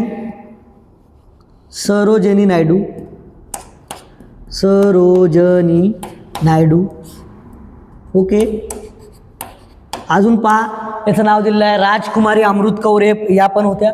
अशा काही महत्त्वाच्या होत्या, मालती चौधरी, लीना रॉय, दुर्गाबाई देशमुख, सुचेता कृपेलानी, हंसाबेन मेहता. ओके, त्यानंतर ॲनी मस्करीन, अम्मू स्वामीनाथन, सरोजिनी नायडू या महत्त्वाच्या स्त्रिया होत्या. ओके, आणि 15 होत्या, याच्यातले काही 8 नाव दिले आणि ते समजा राजकुमारी अमृत कौर 9. ओके, बाकी 6 नाव तुम्ही पाहून घ्या. आणि हे महत्त्वाचे आहेत म्हणून मला एवढ्या लक्षात राहिल्या, एवढ्या मी तुम्हाला सांगितल्या. कोणकोणत्या? मालती चौधरी, लीना रॉय, दुर्गाबाई देशमुख. याच्यामध्ये पौर्णिमा बॅनर्जी येतात एक, पूर्णिमा बॅनर्जी. ओके, पूर्णिमा बॅनर्जी एक आहेत. बेगम एजाज रसूल येतात, बेगम. ओके, मुस्लिम होते आहे. या बऱ्याच स्त्रिया होत्या. ओके, 9 आणि 10 आणि ते 1 11. ओके, पहा 15 स्त्रिया होत्या संविधान सभेमध्ये. आणि याच्यामध्ये संविधान सभेचं आपल्याला काय विचारलं, कोण नव्हतं म्हणून, तर महात्मा बापूजी आपले कोणतंच सदस्य नव्हते. कारण एकदाच राष्ट्रीय काँग्रेसचे, इंडियन नॅशनल काँग्रेसचे तुम्हाला अध्यक्ष पण दिसतील, ते 1924च्या बेळगाव या अधिवेशनाचे. कारण ते जास्त मागूनच त्यांनी पडद्याआडच काम केलं आहे, कारण महत्त्वाचे सूत्रधार होते ते. पहा, तर हे नावं लक्षात ठेवा, याचं स्क्रीनशॉट काढा, हेच विचारतील कारण महत्त्वाचे नावं आहेत. ओके, पहा नेक्स्ट क्वेश्चन घेऊ आपण. महाराष्ट्र पोलीस दलाची स्थापना कधी झाली? पोलीस दलाबद्दल मी एखादं विशेष लेक्चर घेऊ शकतो की पोलीस दलाबद्दल तुम्हाला ज्या पद्धतीने प्रश्न विचारतात. ओके, ते जिल्ह्यावाईज बी आपण घेऊ, फक्त तुम्ही सांगा कशा पद्धतीने घ्यायचं. पोलीस भरतीसाठी आपल्या कल्पतरू पॅटर्नकडून तुमचा रिझल्ट आणण्यासाठी आम्ही वाटेल ते प्रयत्न करायला तयार आहोत. फक्त तुम्ही कमेंट करून सांगा की आम्हाला या पद्धतीचं लेक्चर पाहिजे. ओके, पहा, महाराष्ट्र पोलीस दलाची स्थापना कोणत्या रोजी करण्यात आली, कोणत्या दिवशी करण्यात आली? तर महाराष्ट्र पोलीस दलाची स्थापना केलेली आहे 2 जानेवारी 1961. लक्षात ठेवा, 2 जानेवारी 1961ला महाराष्ट्र पोलीस दलाची स्थापना झाली आहे. महाराष्ट्र पोलीस महिला दलाची स्थापना, याच्यामध्ये अजून विचारतात महाराष्ट्र पोलीस महिला दलाची स्थापना. ओके, महाराष्ट्र पोलीस महिला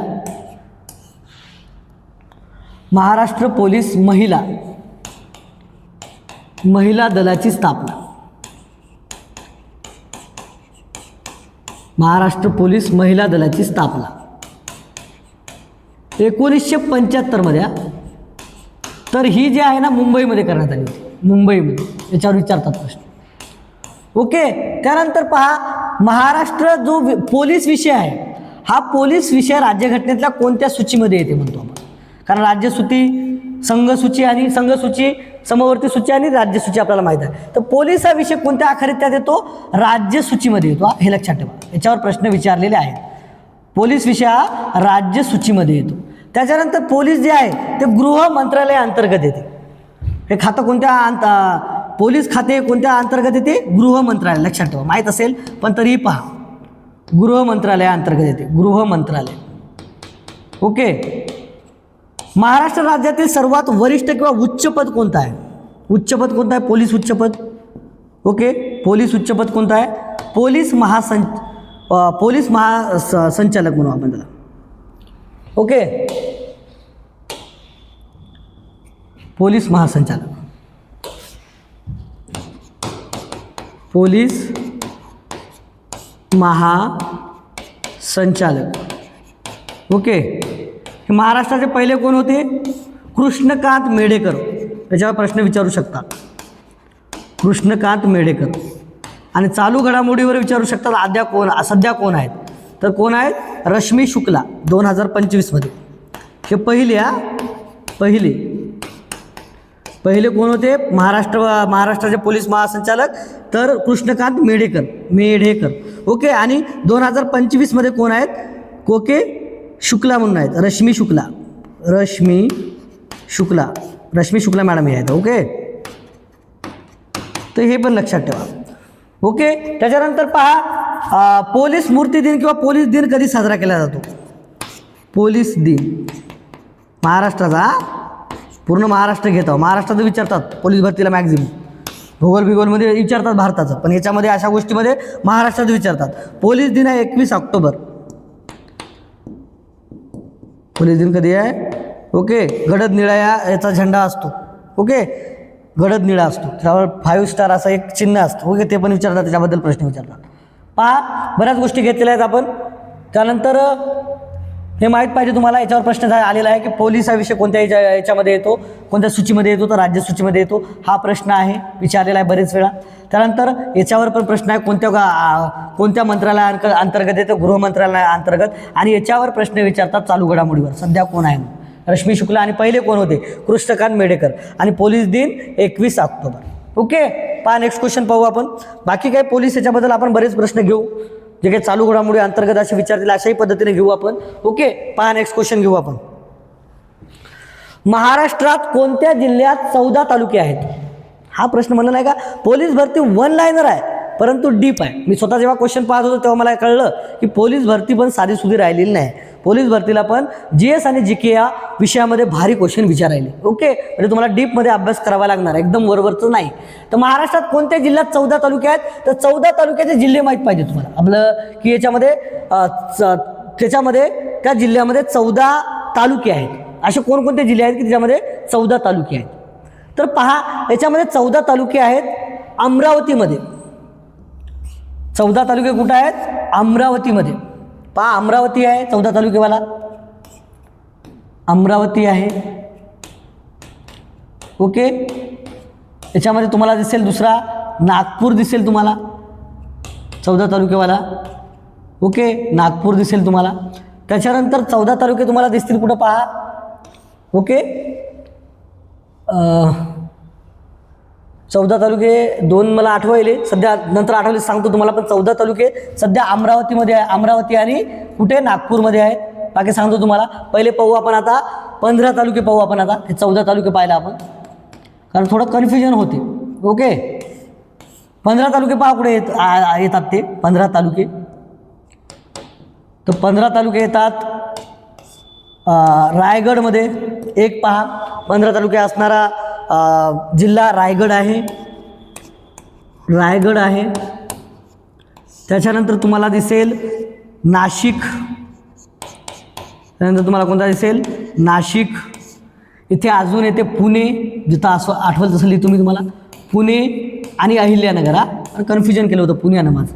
पुणे, अहिल्यानगर. ओके, अहिल्यानगर. पहिले नगर अहमदनगर, नगरच नगर म्हणायचे. तर आता अहिल्यानगर, अहमदनगर नाही तर अचं अहिल्यानगर पकडा, कारण अहिल्यानगर नाव झालं. रायगड, नाशिक, जळगाव. तुमच्यासाठी लेक्चर खूप इम्पॉर्टंट आहे, एवढं मी सांगू शकतो. ओके, जळगाव आणि चंद्रपूर.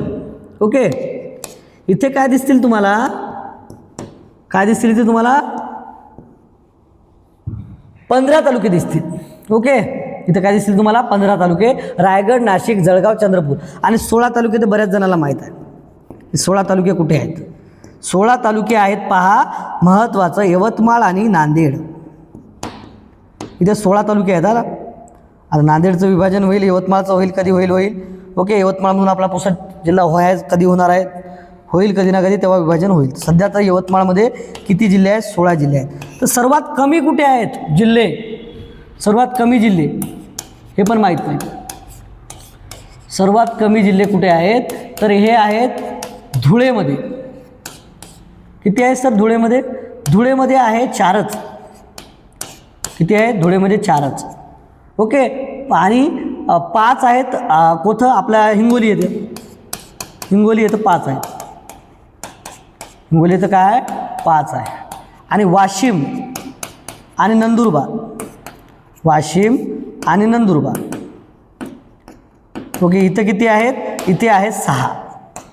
ओके, तर 4 इथे आहेत. तसं पाहिलं तर मुंबई शहर जर तुम्हाला दिसते, मुंबई शहरमध्ये एकही जिल्हा नाही आहे मुंबई शहरमध्ये. आणि मुंबई उपनगरमध्ये 3 आहेत तालुक्या. ओके, तुम्हाला माहीत आहे कुर्ला, ओके, अंधेरी, हे काही आहेत. बोरीवली, अंधेरी, कुर्ला म्हणून आहेत मुंबई उपनगरमध्ये. मुंबई शहरमध्ये एकही नाही. एकही नाही. पण आपण मुंबई उपनगर इथं धरलं नाही, इथं धुळे धरलं महत्त्वाचं, कारण ते तालुके कधी पकडतात कधी पकडत नाही. एकही नाही. ओके, एकही नाही. ओके, पहा 14 तालुके अमरावती, नागपूर, पुणे, अहिल्यानगर. 15 तालुके रायगड, नाशिक, जळगाव, चंद्रपूर. 16 तालुके नांदेड, यवतमाळ. सर्वात कमी तालुके म्हणलं तर धुळेला आहेत 4. त्यानंतर मुंबई उपनगरला 3च आहेत. जर मुंबई उपनगर ऑप्शनमध्ये असेल तर मुंबई उपनगरला टिक करा, कारण अंधेरी, कुर्ला आणि बोरीवली हे 3च तालुके आहेत. त्याच्यानंतर मुंबई शहर, जिथे एकही तालुका नाही, पूर्ण नागरीकरण आहे. त्याच्यानंतर पहा हिंगोली 5, वाशिम आणि नंदुरबार 6. ओके, तर 14 तालुके, 15 तालुके, 16 तालुके, बाकीचेही काही लक्षात ठेवा महत्त्वाचे. ओके, पहा नेक्स्ट क्वेश्चन. ब्रिक्स देशामध्ये कोणत्या देशाचा समावेश होतो? ब्रिक्सच्या नावामध्ये काय आहे ते पहा. BRICS. आता ब्री म्हणलं, ब म्हणलं तर येथे येते ब्रिटन. ओके, र म्हणलं, आर म्हणलं तर रशिया. ओके, ब्राझील की ब्रिटन आहे याच्यावर कन्फ्युजन करा. पाय थोडं माझं कन्फ्युजन करायला डायरेक्ट तुम्हाला मी असं सांगू शकत नाही. ओके, तर इथं ब्राझील आहे की ब्रिटन आहे पहा, मी 2 लिहितो इथं. ओके, एकदा तुम्ही चेक करा. ओके,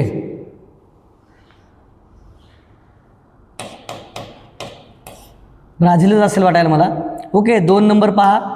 त्याच्यानंतर येते रशिया. Okay, Russia. त्याच्यानंतर पहा इंडिया. ओके, इंडिया मराठीमध्येच लिहितो ना रे. इंडिया हा पण ब्रिक्स संघटनेमध्ये आहे. इंडिया आपला देश आहे. त्याच्यानंतर पहा सी मध्ये चीन, मुंगळे डोळी कंपनी, चीन. त्याच्यानंतर पहा कोण येते, south Africa. South Africa. Okay, दक्षिण आफ्रिका. लक्षात. तर हे देश आहेत. तर या संघटनेची स्थापना झाली होती पहा 6 जून 2006ला. तर या संघटनेची जेव्हा स्थापना झाली होती तेव्हा ही ब्रिक संघटना होती. BRIC ब्रिक होती. कारण इथे साऊथ आफ्रिका जो देश आहे, या साऊथ आफ्रिका हा भारतामध्ये 2000 या संघटनेमध्ये 2010मध्ये समावेश झाला आहे. 2010ला समावेश.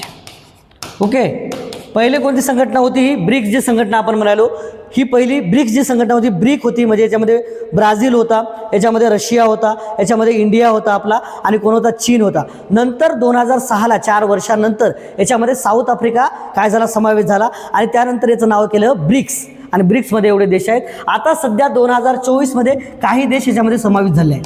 2024-25मध्ये. ओके, तर काही ही वाढलेली आहे संघटना. पहा याच्यामध्ये कोण आहे, याच्यामध्ये इजिप्त या देशाचा समावेश झाला आहे संघटनेमध्ये. कोणत्या, आपल्या ब्रिक्स संघटनेमध्ये. ब्रिक्स संघटनेमध्ये आता सध्या समावेश झालेले कोणकोणते देश आहेत पहा. याच्यामध्ये इजिप्तचा समावेश झाला. याच्यानंतर इथिओपिया म्हणा का, इथिओपिया म्हणा. ओके, त्याच्यानंतर पहा, त्याच्यानंतर येते इराण या देशाचा समावेश झाला. नंतर येते संयुक्त अरब अमिराती, UAE. संयुक्त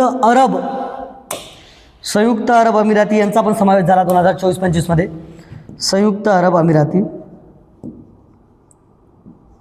अमिराती म्हणजे एवढे देश आहेत त्याच्यामध्ये आता. अमिराती आणि इंडोनेशिया या पण देशाचा समावेश झाला आहे. तुम्हाला पूर्ण याच्यामध्ये काही मुस्लिम कंट्री दिसतील तुम्हाला. ओके, पहा काय 5वं इंडोनेशिया. म्हणजे याच्यामध्ये किती देश समावेश झाले पहा आता. 1 2 3 4 5 6 7 8 9 10. याच्यामध्ये जवळपास 40% लोकसंख्या आहे या संघटनेमध्ये. पूर्ण जगाची 40% लोकसंख्या.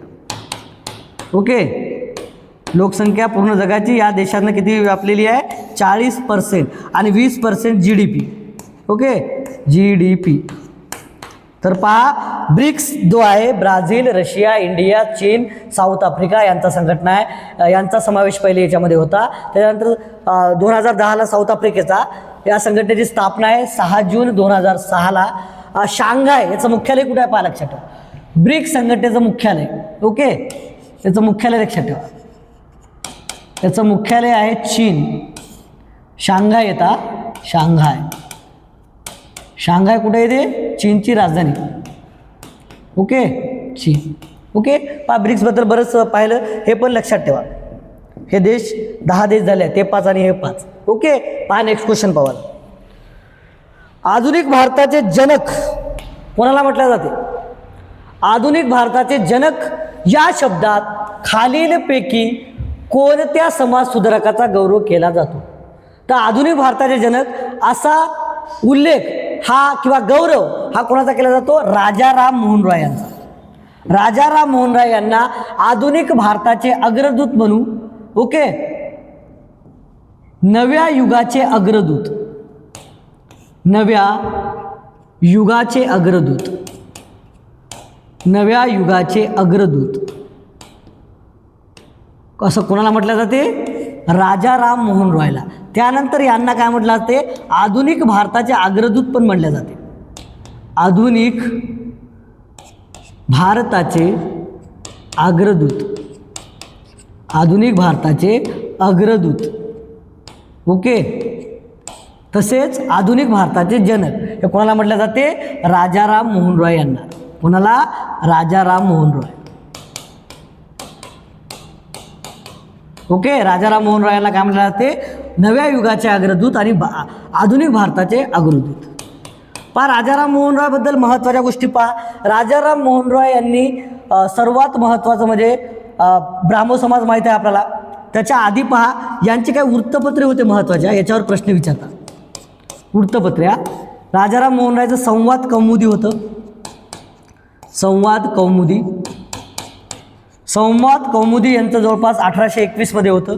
आणि हे काय होतं रे? हे बंगाली वृत्तपत्र होतं. बंगाली. ओके. बंगाली वृत्तपत्र, लक्षात ठेवा. कोणतं होतं? बंगाली वृत्तपत्र. त्याच्यानंतर मिरात उल अखबार, नावावरूनच तुम्हाला कळलं आता. मिरात उल अखबार. मिरात उल अखबार. पहा, संवाद कौमुदी हे एक वृत्तपत्र होतं. त्यानंतर मिरात उल अखबार हे एक वृत्तपत्र होतं. हे बंगाली वृत्तपत्र होतं. हे 1822 मध्ये झालं बंगालमध्येच. आणि ही भाषा होती फारसी. ओके. आणि नंतर एक होतं ब्रह्मपत्रे म्हणून, याचं पहिलं वृत्तपत्र म्हणू आपण त्याला. ब्रह्मपत्रे पहिलं वृत्तपत्र. असं बऱ्याच ठिकाणी याचा उल्लेख आहे. पहिले वृत्तपत्र राजाराम मोहन रायचे. त्यानंतर तुम्हाला माहीत आहे ब्राह्मो समाजाची स्थापना. ओके. काही संस्था पहा त्यांच्या, संघटना, संस्था. ब्राह्मो समाज. ब्राह्मो समाज 1828, 20 ऑगस्ट 1828. ओके. सतीबंदीची प्रथा माहिती आहे तुम्हाला. बंदी करणारा प्रथम ज्याचं सर्वात जास्त योगदान आहे तो राजाराम मोहन राय हे आहेत. त्याच्यानंतर पहा आत्मीय सभा. आत्मीय सभा पण यांनी स्थापन केली होती. ओके. आत्मीय सभा कोण स्थापन केली होती? ओके. यानंच केली होती. ओके. कोलकात्याला हिंदू कॉलेजमध्ये यांचा बराच समावेश होता. त्याच्यानंतर पहा, आपल्याला अजून विचारतात की दादाभाई नौरोजी, आर्थिक राष्ट्रवादाचे जनक म्हणतात त्यांना. दादाभाई नौरोजीला पहा, महत्त्वाचे काही नावं घेतो मी येतं. ओके. आर्थिक राष्ट्रवादाचे जनक. आर्थिक राष्ट्रवादाचे जनक. ओके. कोण होय रे? दादाभाई नौरोजी. दादाभाई नौरोजी. काय म्हटलं जाते यांना? पहा, दादाभाई नौरोजीला आर्थिक राष्ट्रवादाचे जनक. ओके. त्याच्यानंतर पहा, दुसरं पर्याय दिलं आपल्याला न्यायमूर्ती रानडे. ओके. न्यायमूर्ती रानडे. ओके. आधुनिक याला काय म्हणू आपण? महाराष्ट्राचे सॉक्रेटिस. महाराष्ट्र राज्याचे सॉक्रेटिस. महाराष्ट्राचे सॉक्रेटिस असं कोणाला म्हटलं जाते? तर कोणाला म्हटलं जाते? ते म्हटलं जाते न्यायमूर्ती रानडेला. त्याच्यानंतर अजून याला एक आहे बिरुदावली, पदवीधरांचे मुकुटमणी. पदवीधरांचे मुकुटमणी. प्रश्न येतो, आर्थिक राष्ट्रवादाचे जनक असं कोणाला म्हटलं जाते? तर दादाभाई नौरोजी. तुम्हाला माहिती आहे आर्थिक सिद्धांत मांडला होता त्यांनी. त्याच्यानंतर पहा, पदवीधरांचे मुकुटमणी आणि महाराष्ट्राचे सॉक्रेटी. पदवीधरांचे मुकुटमणी. ओके. कोणाला म्हटलं जाते रे? पदवीधरांचे मुकुटमणी म्हटलं जाते न्यायमूर्ती रानडे. न्यायमूर्ती रानडे यांना. ओके.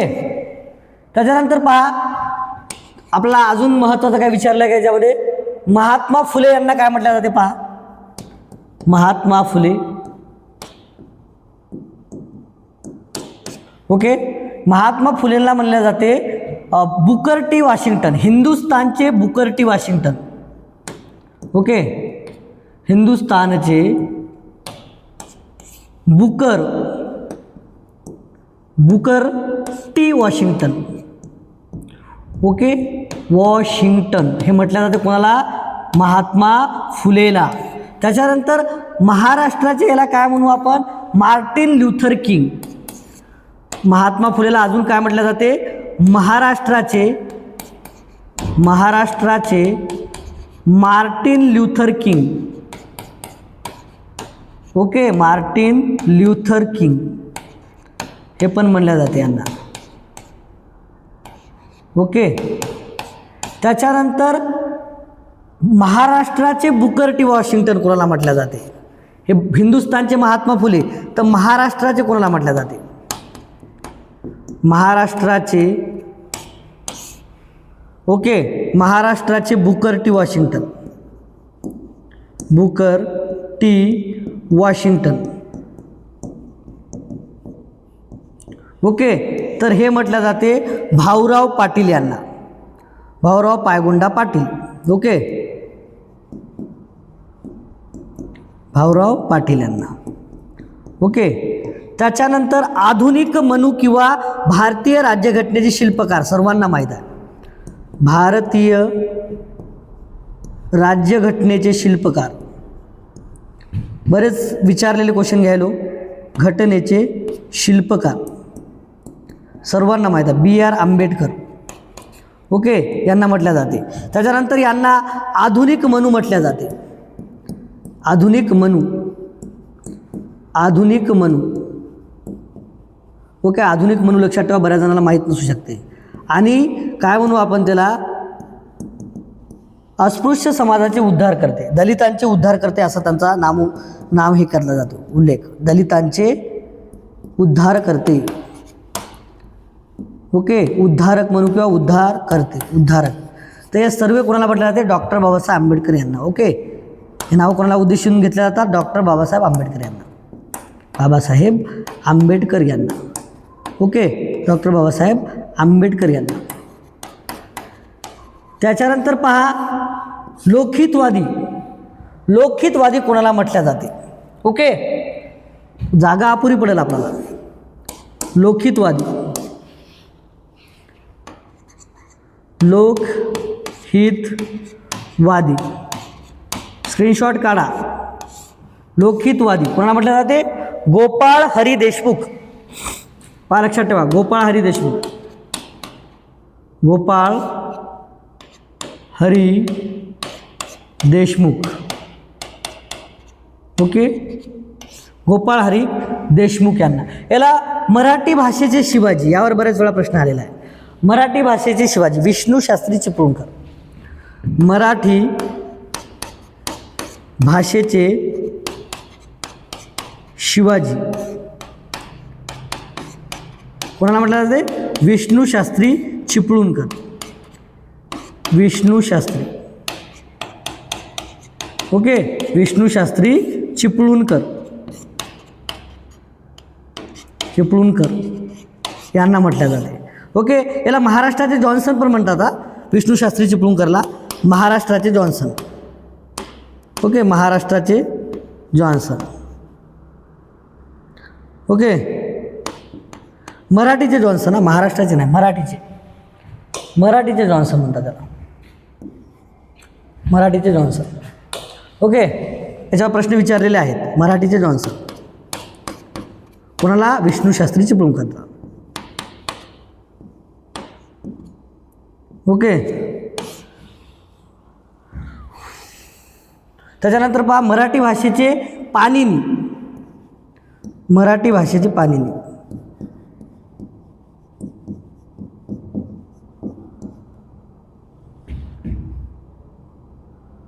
पाणिनी, पाणिनी कोणाला म्हटलं जाते? दादोबा पांडुरंग तरखडकर. दादोबा पांडुरंग तरखडकर, तरखडकर लक्षात ठेवा, गेलं बाहेर. ओके, त्याच्यानंतर पहा सार्वजनिक काका, सार्वजनिक काका. सर्व प्रश्न विचारलेले आहेत, विचारू शकता. ओके, किती वेळा पोलीस भरती झाली नाही असे प्रश्न विचारले. गणेश वासुदेव जोशी, गणेश वासुदेव ओके जोशी. अजून बरेच आहेत असे, परंतु आपलं पेज येत नाही, ॲड होत नाही. पहा नंतर आहेत देशरत्न म्हणतात, पण कोणाला म्हणतात रे? देशरत्न, देशरत्न,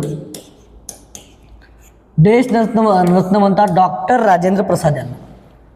लक्षात ठेवा, डॉक्टर राजेंद्र प्रसाद, राजेंद्र प्रसाद. त्याच्यानंतर लोहपुरुष कोणाला म्हणतात? सरदार वल्लभभाई पटेल, ज्यांनी किती म्हणू आपण 562 ते 565 संस्थानं काय केले? भारतामध्ये समाविष्ट करून घेतले, म्हणून त्यांना लोहपुरुष म्हणतात. ओके, पहा आधुनिक भारताचे जनक कोणाला म्हणतात? तर आधुनिक भारताचे जनक राजाराम मोहन रॉय म्हणतात. त्यांना अजून दोन नावं आहेत, नव्या युगाचे अग्रदूत आणि आधुनिक भारताचे अग्रदूत त्यांना म्हणतात. राजाराम मोहन रॉय बद्दल हमेशा विचारले जाणारे प्रश्न आहेत. संवाद कौमुदी त्यांचं वृत्तपत्र कोणत्या भाषेमध्ये विचारलं तर बंगाली भाषेमध्ये होतं. मिरातुल अखबार फारसी भाषेमध्ये होतं. त्यानंतर त्यांचं पहिलं जर म्हणलं तर ब्रह्मपत्रे होतं. संघटना पहा, ब्राह्मो समाजाची 1828ला केली त्यांनी. आत्मीय सभा, ओके. आणि त्याच्यानंतर पहा अजून काय, अजून कोणाला कोणत्या नावाने ओळखल्या जाते किंवा कोणाचा कोणत्या नावाने गौरव केला जातो हे आपण काही महत्त्वाचे नावं घेतले. याच्यामध्ये महाराष्ट्राचे सॉक्रेटिस कोणाला म्हटलं जाते? पदवीधरांचे मुकुटमणी कोणाला म्हटलं जाते? तर न्यायमूर्ती रानडेला. याच्यावर पहिला आपण आर्थिक राष्ट्रवादाचे जनक जे की ऑप्शनमध्ये आहे दादाभाई नौरोजी यांना. महात्मा फुले हिंदुस्थानचे बुकवर्टी वॉशिंग्टन म्हणतात त्यांना. भारतीय समाज क्रांतीचे जनक पण म्हणतात त्यांना, की भारतीय समाज क्रांतीची सुरुवात त्यांनी केली. कोण? महात्मा फुले यांना म्हणतात. महाराष्ट्राचे मार्टिन ल्युथर किंग म्हणतात, ओके त्यांना. त्यानंतर महाराष्ट्राचे बुकर टी वॉशिंग्टन कोणाला म्हणतात? की भाऊराव पाटील यांना म्हणतात. कर्मवीर भाऊराव पाटील, कर्मवीर पण यांना एक पदवी होती, कर्मवीर भाऊराव पाटील, ओके. त्याच्यानंतर भारतीय राज्यघटनेचे शिल्पकार, आधुनिक मनु आणि दलितांचे उद्धारकर्ते हे डॉक्टर बाबासाहेब आंबेडकरांना म्हटले जाते.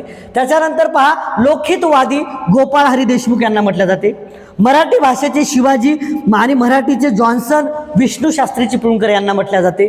त्याच्यानंतर मराठी भाषेचे पाणिनी दादोबा पांडुरंग तरखडकर यांना म्हटले जाते, ओके. आणि सार्वजनिक काका गणेश वासुदेव जोशी, ओके. माझ्या मागे एकदा पहा म्हणा, पहा माझ्या मागे एकदा बरोबर म्हणा. आधुनिक भारताचे अग्रदूत राजाराम मोहन रॉय, नव्या भारताचे त्याला काय म्हणू नव्या युगाचे अग्रदूत राजाराम मोहन रॉय. त्यानंतर पहा आर्थिक राष्ट्रवादाचे जनक दादाभाई नौरोजी. त्याच्यानंतर पहा महाराष्ट्राचे सॉक्रेटिस आणि पदवीधरांचे मुकुटमणी न्यायमूर्ती महादेव गोविंद रानडे. त्यानंतर पहा महात्मा फुलेला कोणत्या नावाने ओळखले जाते? हिंदुस्थानचे बुकर टी वॉशिंग्टन. आणि महाराष्ट्राचे काय म्हणू आपण त्यांना? Martin Luther King. हे कोणाला म्हणले जाते? महात्मा फुले. आणि भारतीय समाज क्रांतीचे जनक असं पण त्यांना म्हटलं जाते. त्याच्यानंतर पहा महाराष्ट्राचे Booker T Washington Karmaveer Bhaurao Patil यांना म्हटलं जाते. भारतीय राज्यघटनेचे शिल्पकार, आधुनिक मनु, दलितांचे उद्धारकर्ते डॉक्टर बाबासाहेब आंबेडकर. त्यानंतर लोकहितवादी गोपाळ हरी देशमुख, मराठी भाषेचे शिवाजी विष्णू शास्त्री चिपळूणकर. त्यानंतर त्याला मराठीचे जॉन्सन म्हटले जाते. कोणाला? विष्णू शास्त्री चिपळूणकरांना. त्यानंतर पहा मराठी भाषेचे पाणिनी दादोबा पांडुरंग तरखडकर आणि सार्वजनिक काका गणेश वासुदेव जोशी. त्यानंतर आपण देशरत्न पाहिलं डॉक्टर पंजाबराव देशमुख. आणि लोहपुरुष जर असं कोणाला म्हटलं जाते तर कोणाला म्हटलं जाते? लोहपुरुष सरदार वल्लभभाई पटेल. कारण त्यांनी 559 ते 562 असे संस्थान आपल्या याच्यामध्ये केले होते. 562 ते 565, ओके.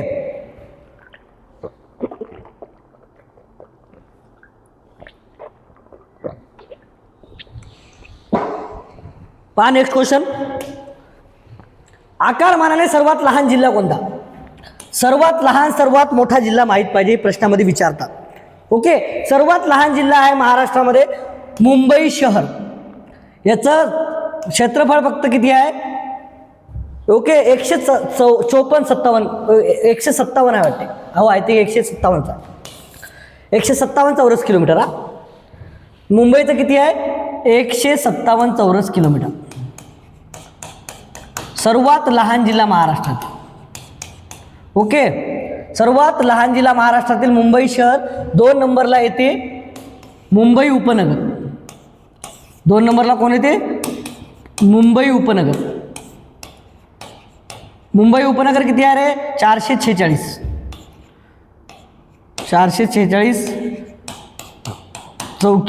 चौरस किलोमीटर. आणि नंतर येते भंडारा. पण खूप आहे क्षेत्रफळाने लहान. मुंबई उपनगर तर झालं. भंडारा 3713, खूपच कमी आहे भंडारा, गोंदियामधून वेगळा जिल्हा, ओके. जर सर्वात मोठे म्हटलं, सर्वात मोठा जिल्हा कोणता आहे? सर्वात मोठा जिल्हा महाराष्ट्रातील कोणता आहे? महाराष्ट्रातील सर्वात मोठा जिल्हा कोणता आहे? तर तो आहे अहिल्यानगर. अहिल्यानगर.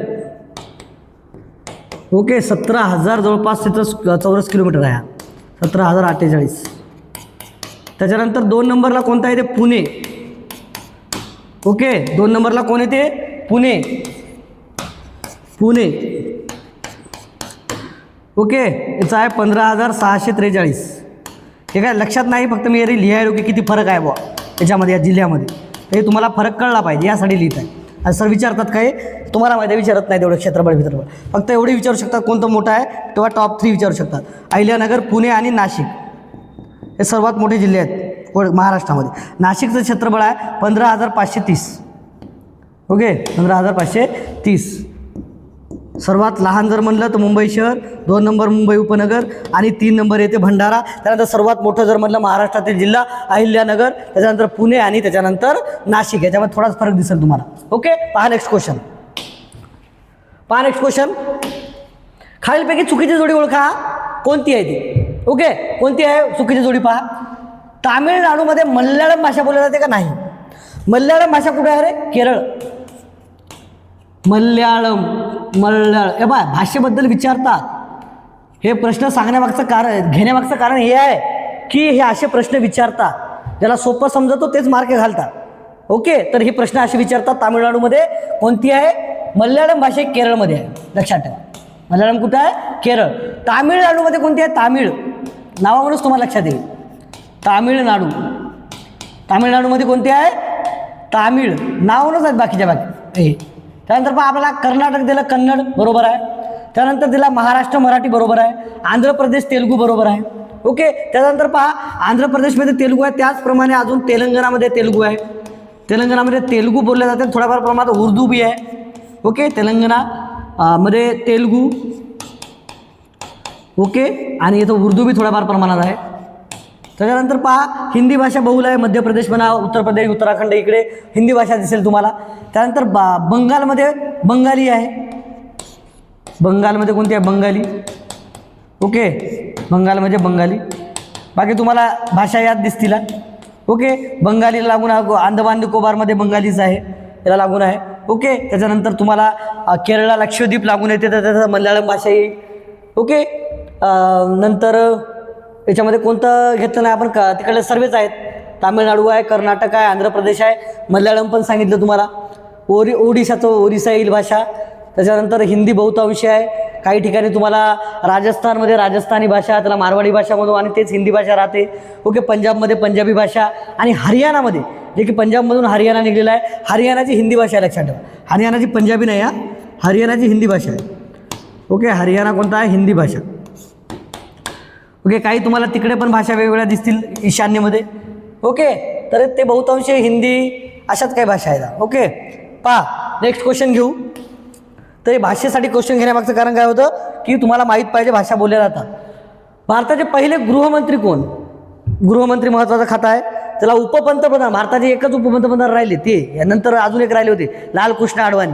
पण भारताचे पहिले उपपंतप्रधान म्हणलं, उपपंतप्रधान पद हे काय संविधानिक नाही आहे, पण हे होते कारण पंतप्रधान पदाचे दावेदार होते. इतका माणूस जबरदस्त होता, कारण यानं 562 गृहमंत्री असताना 565 ते 562 संस्थानं भारतामध्ये समावेश करून घेतला आहे. ओके, काश्मीरचं म्हणू आपण, हैदराबादचं म्हणू, असे बरेच ओके उत्तरेकडले अशा संस्थानं त्यांनी घेतले होते.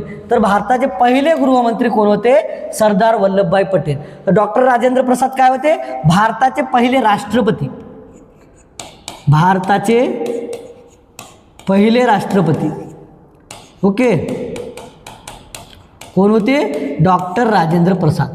Doctor B.R. आंबेडकर भारताचे कायदा मंत्री होते, पहिले कायदा मंत्री. ओके, कायदा मजूर मंत्री, कायदा मंत्री. ओके, आणि भारतीय राज्यघटनेचे शिल्पकार, ज्यांनी राज्यघटना ड्राफ्टिंग कमिटीचे अध्यक्ष होते. त्यानंतर पहा हे महत्त्वाच्या गोष्टी आहेत. डॉक्टर राजेंद्र प्रसाद पाहिला आपण, जे की भारताचे राष्ट्रपती होते, आणि पहिले कायदा मंत्री कोण होते?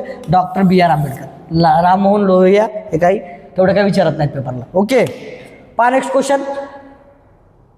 घटनेच्या सरनाम्यामध्ये धर्मनिरपेक्ष व समाजवादी हे शब्द खालीलपैकी कोणत्या घटना दुरुस्तीने अन्वये समाविष्ट करण्यात आले? पहा उद्देशिका, आम्ही भारताचे लोक भारताचे सार्वभौम समाजवादी धर्मनिरपेक्ष लोकशाही गणराज्य घडविण्याचा व त्याच्या सर्व नागरिकास सामाजिक आर्थिक राजनैतिक न्याय विचार अभिव्यक्ती आपण वाचतो. तर याच्यामध्ये जे सार्वभौम आणि समाजवादी आपण शब्द वाचतो. तर हे पहिले राज्यघटना ज्यावेळी उद्देशपत्रिका मांडली, उद्देशपत्रिका कोण मांडली होती 13 डिसेंबरला. तेच आपण नंतर ही उद्देशपत्रिकाच आपण काय घेतलं, प्रिअम्बलमध्ये आपण काय घेतलं आहे, उद्देशिका म्हणून स्वीकारलेला आहे, प्रस्तावना. हे कोण मांडली होती, पंडित जवाहरलाल नेहरू यांनी, पंडित नेहरू. पण त्याच्यामध्ये या शब्दाचा समावेश नव्हता. तर या शब्दाचा समावेश कोणत्या घटना दुरुस्तीने झाला, तर या शब्दाचा समावेश धर्मनिरपेक्ष समाजवादी आणि अजून एक शब्द आहे याच्यामध्ये. ओके, तिसरा शब्द इथे लिहितो अखंडता. ओके, अखंडता म्हणून किंवा त्याला एकात्मता म्हणून, अशा शब्दाचा उल्लेख केला आपण. अखंडता, एकात्मता. ओके, अखंडता, यालाच काय म्हणू आपण, एकात्मता. एकात्मता या शब्दाचा उल्लेख केला, म्हणजे समावेश केला. तर ती घटना दुरुस्ती होती 42वी घटना दुरुस्ती 1976 मध्ये, जे की आणीबाणी लागू होती. आणि कोणी केली, 42वी घटना दुरुस्ती, 42वी कोणी केली घटना दुरुस्ती, इंदिरा गांधी यांनी. घटना दुरुस्ती याला मिनी राज्यघटना म्हटल्या जात्या. 42वी घटना दुरुस्तीला काय म्हटलं जाते, मिनी. 42वी घटना दुरुस्ती केली कोणी, इंदिरा गांधी यांनी. ओके, इंदिरा गांधी. या राज्यघटनेला काय म्हणलं जाते 1942ला, मिनी राज्यघटना. मिनी, कारण बऱ्याच गोष्टी याच्यानुसार केल्या होत्या. ओके, मिनी राज्यघटना. काय केलं होतं मिनी राज्यघटनेनुसार, या शब्दाचा समावेश केला. आणि त्यानंतर जे काही बऱ्याच गोष्टी आहेत त्याला काय म्हणू आपण, 42व्या घटना दुरुस्तीनं 10 मूलभूत कर्तव्याचा समावेश केला होता. 10 मूलभूत कर्तव्य. 42व्या घटना दुरुस्तीनं 10 मूलभूत कर्तव्य विचारतात. 10 मूलभूत कर्तव्याचा समावेश कोणत्या घटना दुरुस्तीने केला, जे की आपले मूलभूत कर्तव्य आहेत. ओके, कलम 51 मध्ये आहे ते, कलम 51A मध्ये आहेत. पहा, कलम 51 मध्ये यांचा समावेश आहे. कलम 51A मध्ये आहे ते, 51A मध्ये. याच्यामध्ये आता सध्या 11 आहेत, पहिले 10 होते. तर 11 झालेले आहेत 1986च्या घटना दुरुस्तीनं. 1986ची घटना दुरुस्ती. ओके, याच्यानुसार झालेले आहेत ते. नाही, हो, 1986. ओके, याच्यामध्ये झालं आहे. पण याच्यामध्ये झालेला आहे समावेश 11व्या याचा. ओके, त्यामुळे तेवढं आठवण आता हे लक्षात येईन, पण लक्षात ठेवा मूलभूत कर्तव्याचा समावेश हे 51A मध्ये झालेला आहे. ओके, हो, 86वी घटना दुरुस्ती आहे. 86वी घटना दुरुस्ती आहे, ज्याच्यामध्ये 11वं मूलभूत कर्तव्य घेतलेलं आहे आपण. 11वं मूलभूत कर्तव्य 86वी घटना दुरुस्ती 2002 नुसार शिक्षणासंबंधित आहे. ओके, ते घटना दुरुस्ती. ओके, 2002 मध्ये घेतलेलं आहे आपण. पहा, ओके, बरोबर आहे, बरोबर आहे. एकदा क्रॉस चेक केलं तरी बरोबर आहे, मला माहिती आहे. 86वी घटना दुरुस्ती आपण 11वं मूलभूत घेतलेलं आहे कर्तव्य. आणि स्वर्णसिंग समितीच्या याच्यानुसार घेतलं. स्वर्णसिंग समितीने सांगितलं होते, स्वर्णसिंग समिती. ओके, स्वर्णसिंग समिती लक्षात. त्याच्यानंतर काही जे राज्यसूचीतील काही विषय होते, राज्यसूचीतील विषय काय होते पहा. काही राज्यसूचीतील विषय पहा. काही राज्यसूचीतील विषय जसं की शिक्षण म्हणू आपण, शिक्षण. ओके, वने म्हणू आपण. त्यानंतर वन्यजीव संरक्षण म्हणू आपण, वन्यजीव आणि पक्षी संरक्षण, वन्यजीव आणि पक्षी संरक्षण व पक्षी संरक्षण. ओके, संरक्षण.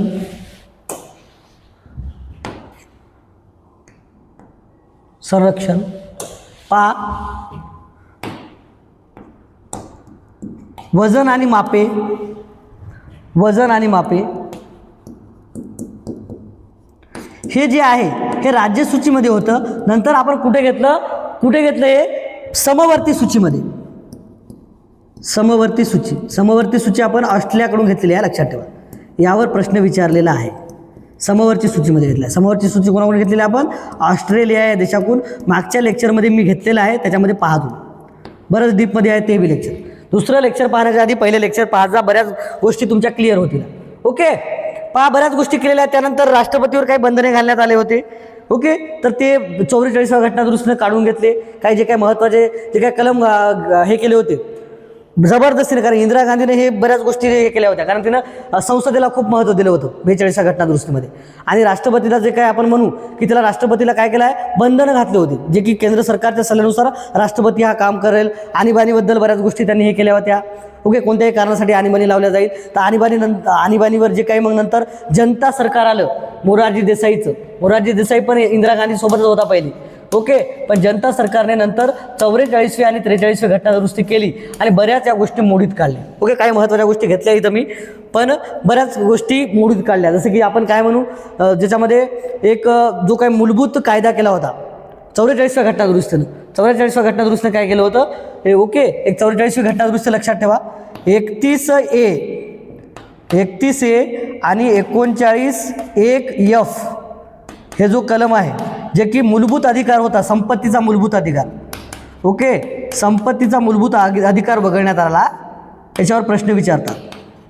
संपत्तीचा मूलभूत अधिकार हा कोणत्या घटना दुरुस्तीने वगळण्यात आला, तर हा 44व्या घटना दुरुस्तीने वगळण्यात आला. आणि याच्यासाठी कायदेशीर तो करण्यात आला. तो आता मूलभूत नाही राहिला, तो कायदेशीर झाला. आणि याच्यासाठी कलम कशामध्ये घातलं, तो कलम 300A मध्ये, कलम 300A मध्ये त्याचा समावेश केला. ओके, एक म्हणू आपण तेव्हा. ओके, तर तो कायदेशीर एक अधिकार झाला. तर 52वी घटना दुरुस्ती काय, पक्षांतर विरोधी कायदा आहे. एखाद्या आमदार किंवा यांना पक्षांतर करायला जमणार नाही. ओके, त्यांचं पद जाईल. पक्षांतर बंदी कायदा. ओके, 1885 मध्ये 52व्या घटना दुरुस्तीमध्ये केला होता पक्षांतर बंदी कायदा.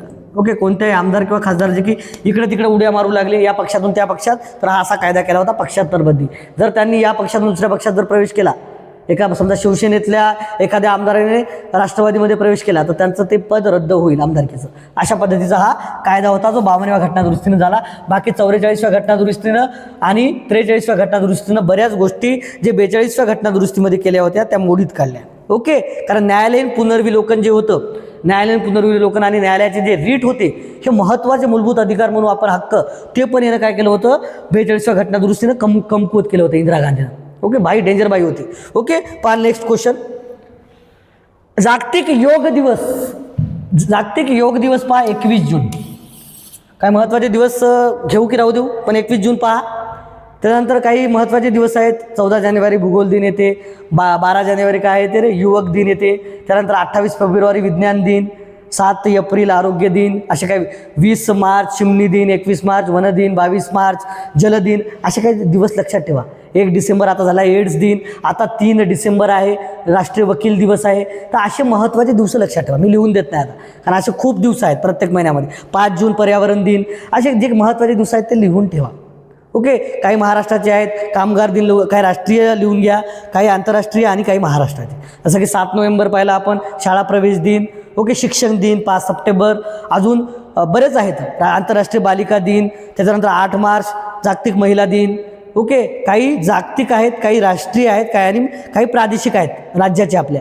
ते काही दिवस महत्त्वाचे लक्षात ठेवा. यासाठी हा प्रश्न घेतला की असा प्रश्न घेतला जातो कोणता, की दिवस विचारल्या जातात. म्हणून जानेवारीमध्ये कोणते महत्त्वाचे दिवस आहेत ते पहा, फेब्रुवारीमध्ये कोणते आहेत ते पहा. ओके, त्याच्यानंतर फेब्रुवारीमध्ये तुम्हाला माझ्या 2 फेब्रुवारी जागतिक विवाह दिन आहे, पाणथळ दिन आहे. असे महत्त्वाचे दिवस आहेत. ओके, तर हे दिवस पहा प्रत्येक महिन्यामध्ये आहेत. किती घेतो तरी कमी आहे.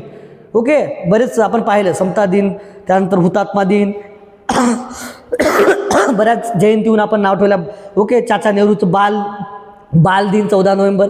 असे बरेच दिवस आहेत. ते दिवस पाहून घ्या. प्रत्येक महिन्यामध्ये दिवस येतात. ते लिहून घेत नाही. बोर्ड 2 लागतील आपल्याला असे दिवस लिहून घ्यायला. तर असे प्रश्न घेण्यामागचा उद्देश काय, असे प्रश्न पेपरला विचारले जातात पोलीस भरतीला. महत्त्वाचे दिवस लक्षात ठेवा. त्याच्यामध्ये जागतिक, राजकीय आणि त्याला काय म्हणू जागतिक लेवलचे आंतरराष्ट्रीय दिवस विचारतात. ओके, अजून कोणते राष्ट्रीय पूर्ण भारताचा दिवस कोणता आहे म्हणून, आणि प्रादेशिक राज्याचा पण महत्त्वाचा विचारतात. जसं की 1 मे महाराष्ट्र दिन आहे आपला. ओके, असे दिवस विचारतात. पहा नेक्स्ट क्वेश्चन. मिझोराम या राज्याची राजधानी कोणती आहे, एजॉल. ओके, दिसपूर कोणाची आहे रे, आसामची. ओके, पहा कारण हे घेण्यामागचा प्रश्न काय, आपल्याला ईशान्येकडील राज्य माहीत पाहिजे. ईशान्येकडीलच राजधानी विचारतात. बाकी तुम्हाला 28च्या बी येतात, सोप्या सोप्या वाटतात, पण हे जरा अवघड वाटतात. पहा आसामची आहे दिसपूर. आसाम दिसपूर. ओके. अरुणाचल प्रदेश, अरुणाचल प्रदेश. ओके, याची कोणती आहे? इटानगर. ओके. त्याच्यानंतर सिक्कीमची कोणती आहे? गंगटोक, गंगटोक. त्रिपुराची कोणती आहे? आगारतळा. त्यानंतर मणिपूरची कोणती आहे? इम्फाळ. असं युवर्टीमध्ये का नला असं करायचं, ते दोन पद्धतीने नाव आहे इम्फाळ. त्यानंतर पहा मणिपूर, मिझोराम पाहिलं आपण. ओके. अरुणाचल प्रदेश इटानगर. त्यानंतर सिक्कीम पाहिलं आपण, त्रिपुरा पाहिलं. ओके. नागालँडची पहा, नागालँडची कोणती आहे ते? नागालँड. नागालँडची गंगटोक येते का? नागालँड. ओके. नागालँडचे एकदा क्रॉस चेक करा कोणती येते पहा. त्यानंतर पहा अरुणाचल प्रदेश आपण पाहिलं. हिमाचल प्रदेशची विचारतात, कारण एक राज्य आहे उत्तरेकडे, हिमाचल प्रदेश. ओके. शिमला. ओके. शिमला. त्यानंतर पहा आपलं आंध्र प्रदेश वेगळं निघलेलं आहे. हे दुसरं राज्य घ्यायलो, हे ईशान्येकडील आहेत. पहा आंध्र प्रदेश वेगळा निघाला आहे. आंध्र प्रदेशची राजधानी कोणती आहे? पहा आता अमरावती आहे. आंध्र प्रदेशची राजधानी कोणती आहे? अमरावती. अमरावती. ओके. त्यानंतर पहा आणि तेलंगणाची कोणती आहे रे? तेलंगणाची हैदराबाद आहे, लक्षात ठेवा. काही दिवस होती या दोघांची बी सेममध्ये, आंध्र प्रदेश आणि यांची, पण आता वेगळी काढलेली आहे अमरावती. ओके. त्याच्यानंतर पहा तेलंगणाची कोणती आहे? हैदराबाद. हैदराबाद. ओके. अजून विचारतात काही केंद्रशासित प्रदेशाच्या, लक्षात ठेवा. बाकी तर माहीतच आहे तुम्हाला, मुंबई महाराष्ट्राची. त्यानंतर अजून पहा बिहार. बिहारची कोणती आहे? पटना. त्यानंतर उत्तर प्रदेश लखनौ. हे तुम्हाला माहीत आहे. ओके. त्यानंतर जे काही राज्य आहेत पंजाबची. ओके. कोणती पंजाबची कोणती आहे? चंदीगड. चंदीगड स्वतः केंद्रशासित प्रदेश आहे. त्यानंतर हरियाणाची पण चंदीगड आहे. ओके. हे लक्षात ठेवा, हे थोडं कन्फ्युजन होईल. तीन ठिकाणच्या राजधान्या, म्हणजे एक स्वतः त्याला काय म्हणू, चंदीगड केंद्रशासित प्रदेश आहे, त्याची राजधानी चंदीगड आहे. पहा चंदीगडची राजधानी चंदीगड. चंदीगड काय येईल? केंद्रशासित प्रदेश. ओके. केंद्रशासित प्रदेश, त्याची बी राजधानी काय? चंदीगड आहे. हे कन्फ्युजन करणारे क्वेश्चन लक्षात ठेवा. त्यानंतर पहा पंजाब. पंजाब चंदीगड. ओके. त्यानंतर पहा हरियाणा. हे याच्यामधूनच निघलेलं शहर आहे, आपलं राज्य आहे, सॉरी, हरियाणा. इथे हिंदी भाषा बोलली जाते, पंजाबला पंजाबी बोलली जाते. हरियाणा याची पण राजधानी चंदीगड आहे. ओके. त्यानंतर पहा काही केंद्रशासित प्रदेशाच्या राजधान्या लक्षात ठेवा. ओके. जसं की तुम्हाला माहीत आहे दादरा नगर हवेली, केंद्रशासित प्रदेश पाहिलो आपण. ओके. दादरा नगर हवेली. दादरा नगर हवेली. आणि दव आणि दिमन.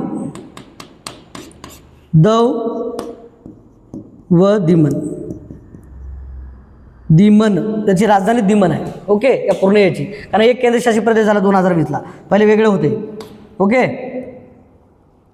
दिमन याची राजधानी दिमन आहे, हा लक्षात ठेवा. दव व दिमन याची राजधानी कोणती येईल तुम्हाला? दिमन. ओके. त्यानंतर पहा जम्मू काश्मीर. जम्मू काश्मीर. जम्मू काश्मीरची काय येईल? श्रीनगर. श्रीनगर उन्हाळी, दोन राजधान्या त्याच्या. ते पुन्हा एक प्रस्तावित काम आहे कुठलं, आंध्र प्रदेशचा, अजून झालं नाही. हे 3 राजधान्या करायचा प्रस्ताव आहे त्यांचा. ओके, अजून काय झालं नाही, पण आज सध्या अमरावती आहे, विशाखापट्टणम पण करणार आहेत ते, पण ते अजून चालू आहे त्यांचं. जम्मू काश्मीर, श्रीनगर उन्हाळी राजधानी आहे. आणि काय म्हणू आपण त्याला, जम्मू स्वतः राजधानी ही कोणती आहे, हिवाळी राजधानी.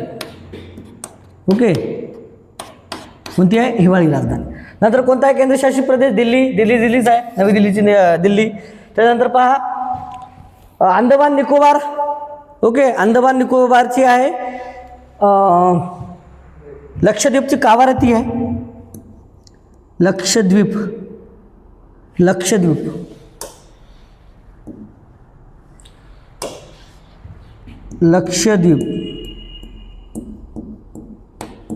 कावारती.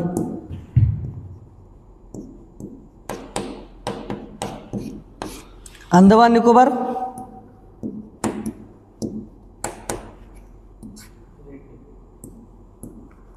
पोर्ट ब्लेअर.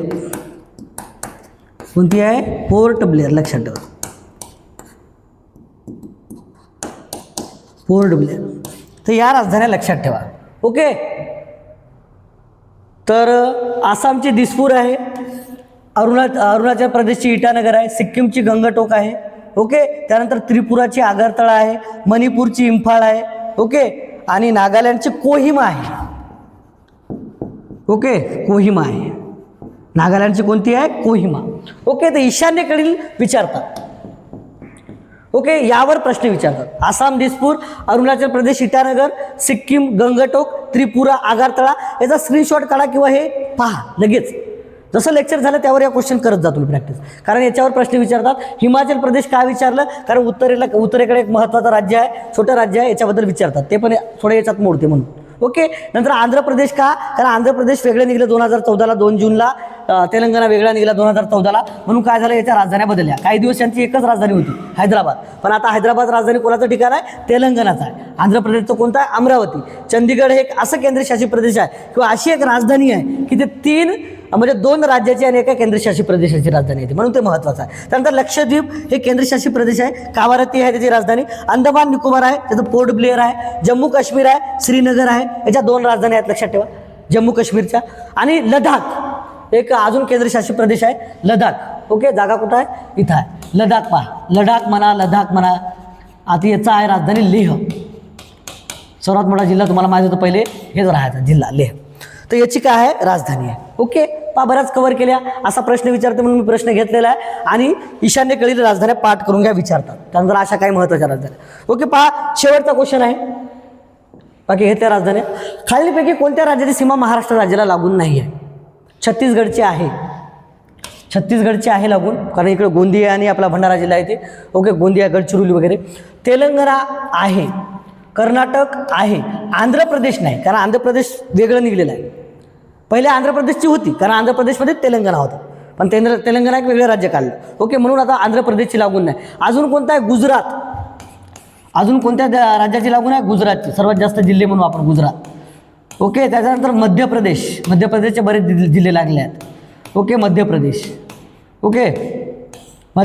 त्यानंतर पहा गोवा आणि बाकीचे राज्य, छत्तीसगड, तेलंगणा, कर्नाटक हे राज्य लागले. ओके, महाराष्ट्राला जवळपास एवढे जिल्हे, काय म्हणू आपण त्याला, जिल्हे म्हणालो, राज्य हे लागून आहेत. कोणकोणते, छत्तीसगड, तेलंगणा, कर्नाटक, ओके, गुजरात, आंध्र प्रदेश आणि गोवा हे काय आहे, आणि मध्य प्रदेश घेतलेला हो, मध्य प्रदेश. ओके, हे लागून आहेत. ओके, पहा, बरेच आपण क्वेश्चन घेतले डीपमध्ये. एका क्वेश्चनमधून जवळपास 10-12 किती आपण घ्यायचा प्रयत्न केला. तर हे लेक्चर तुम्हाला खरंच उपयोगी येईल. पोलीस भरतीसाठी नक्की तुम्ही कल्पतरूचे व्हिडिओ पहा, लेक्चर पहा, आणि आम्हाला जरा अजून उत्स्फूर्त करा. आम्ही तुमच्यासाठी असेच नवीन आणि जबरदस्त व्हिडिओ घेऊन येण्याचा प्रयत्न करू. धन्यवाद. ओके.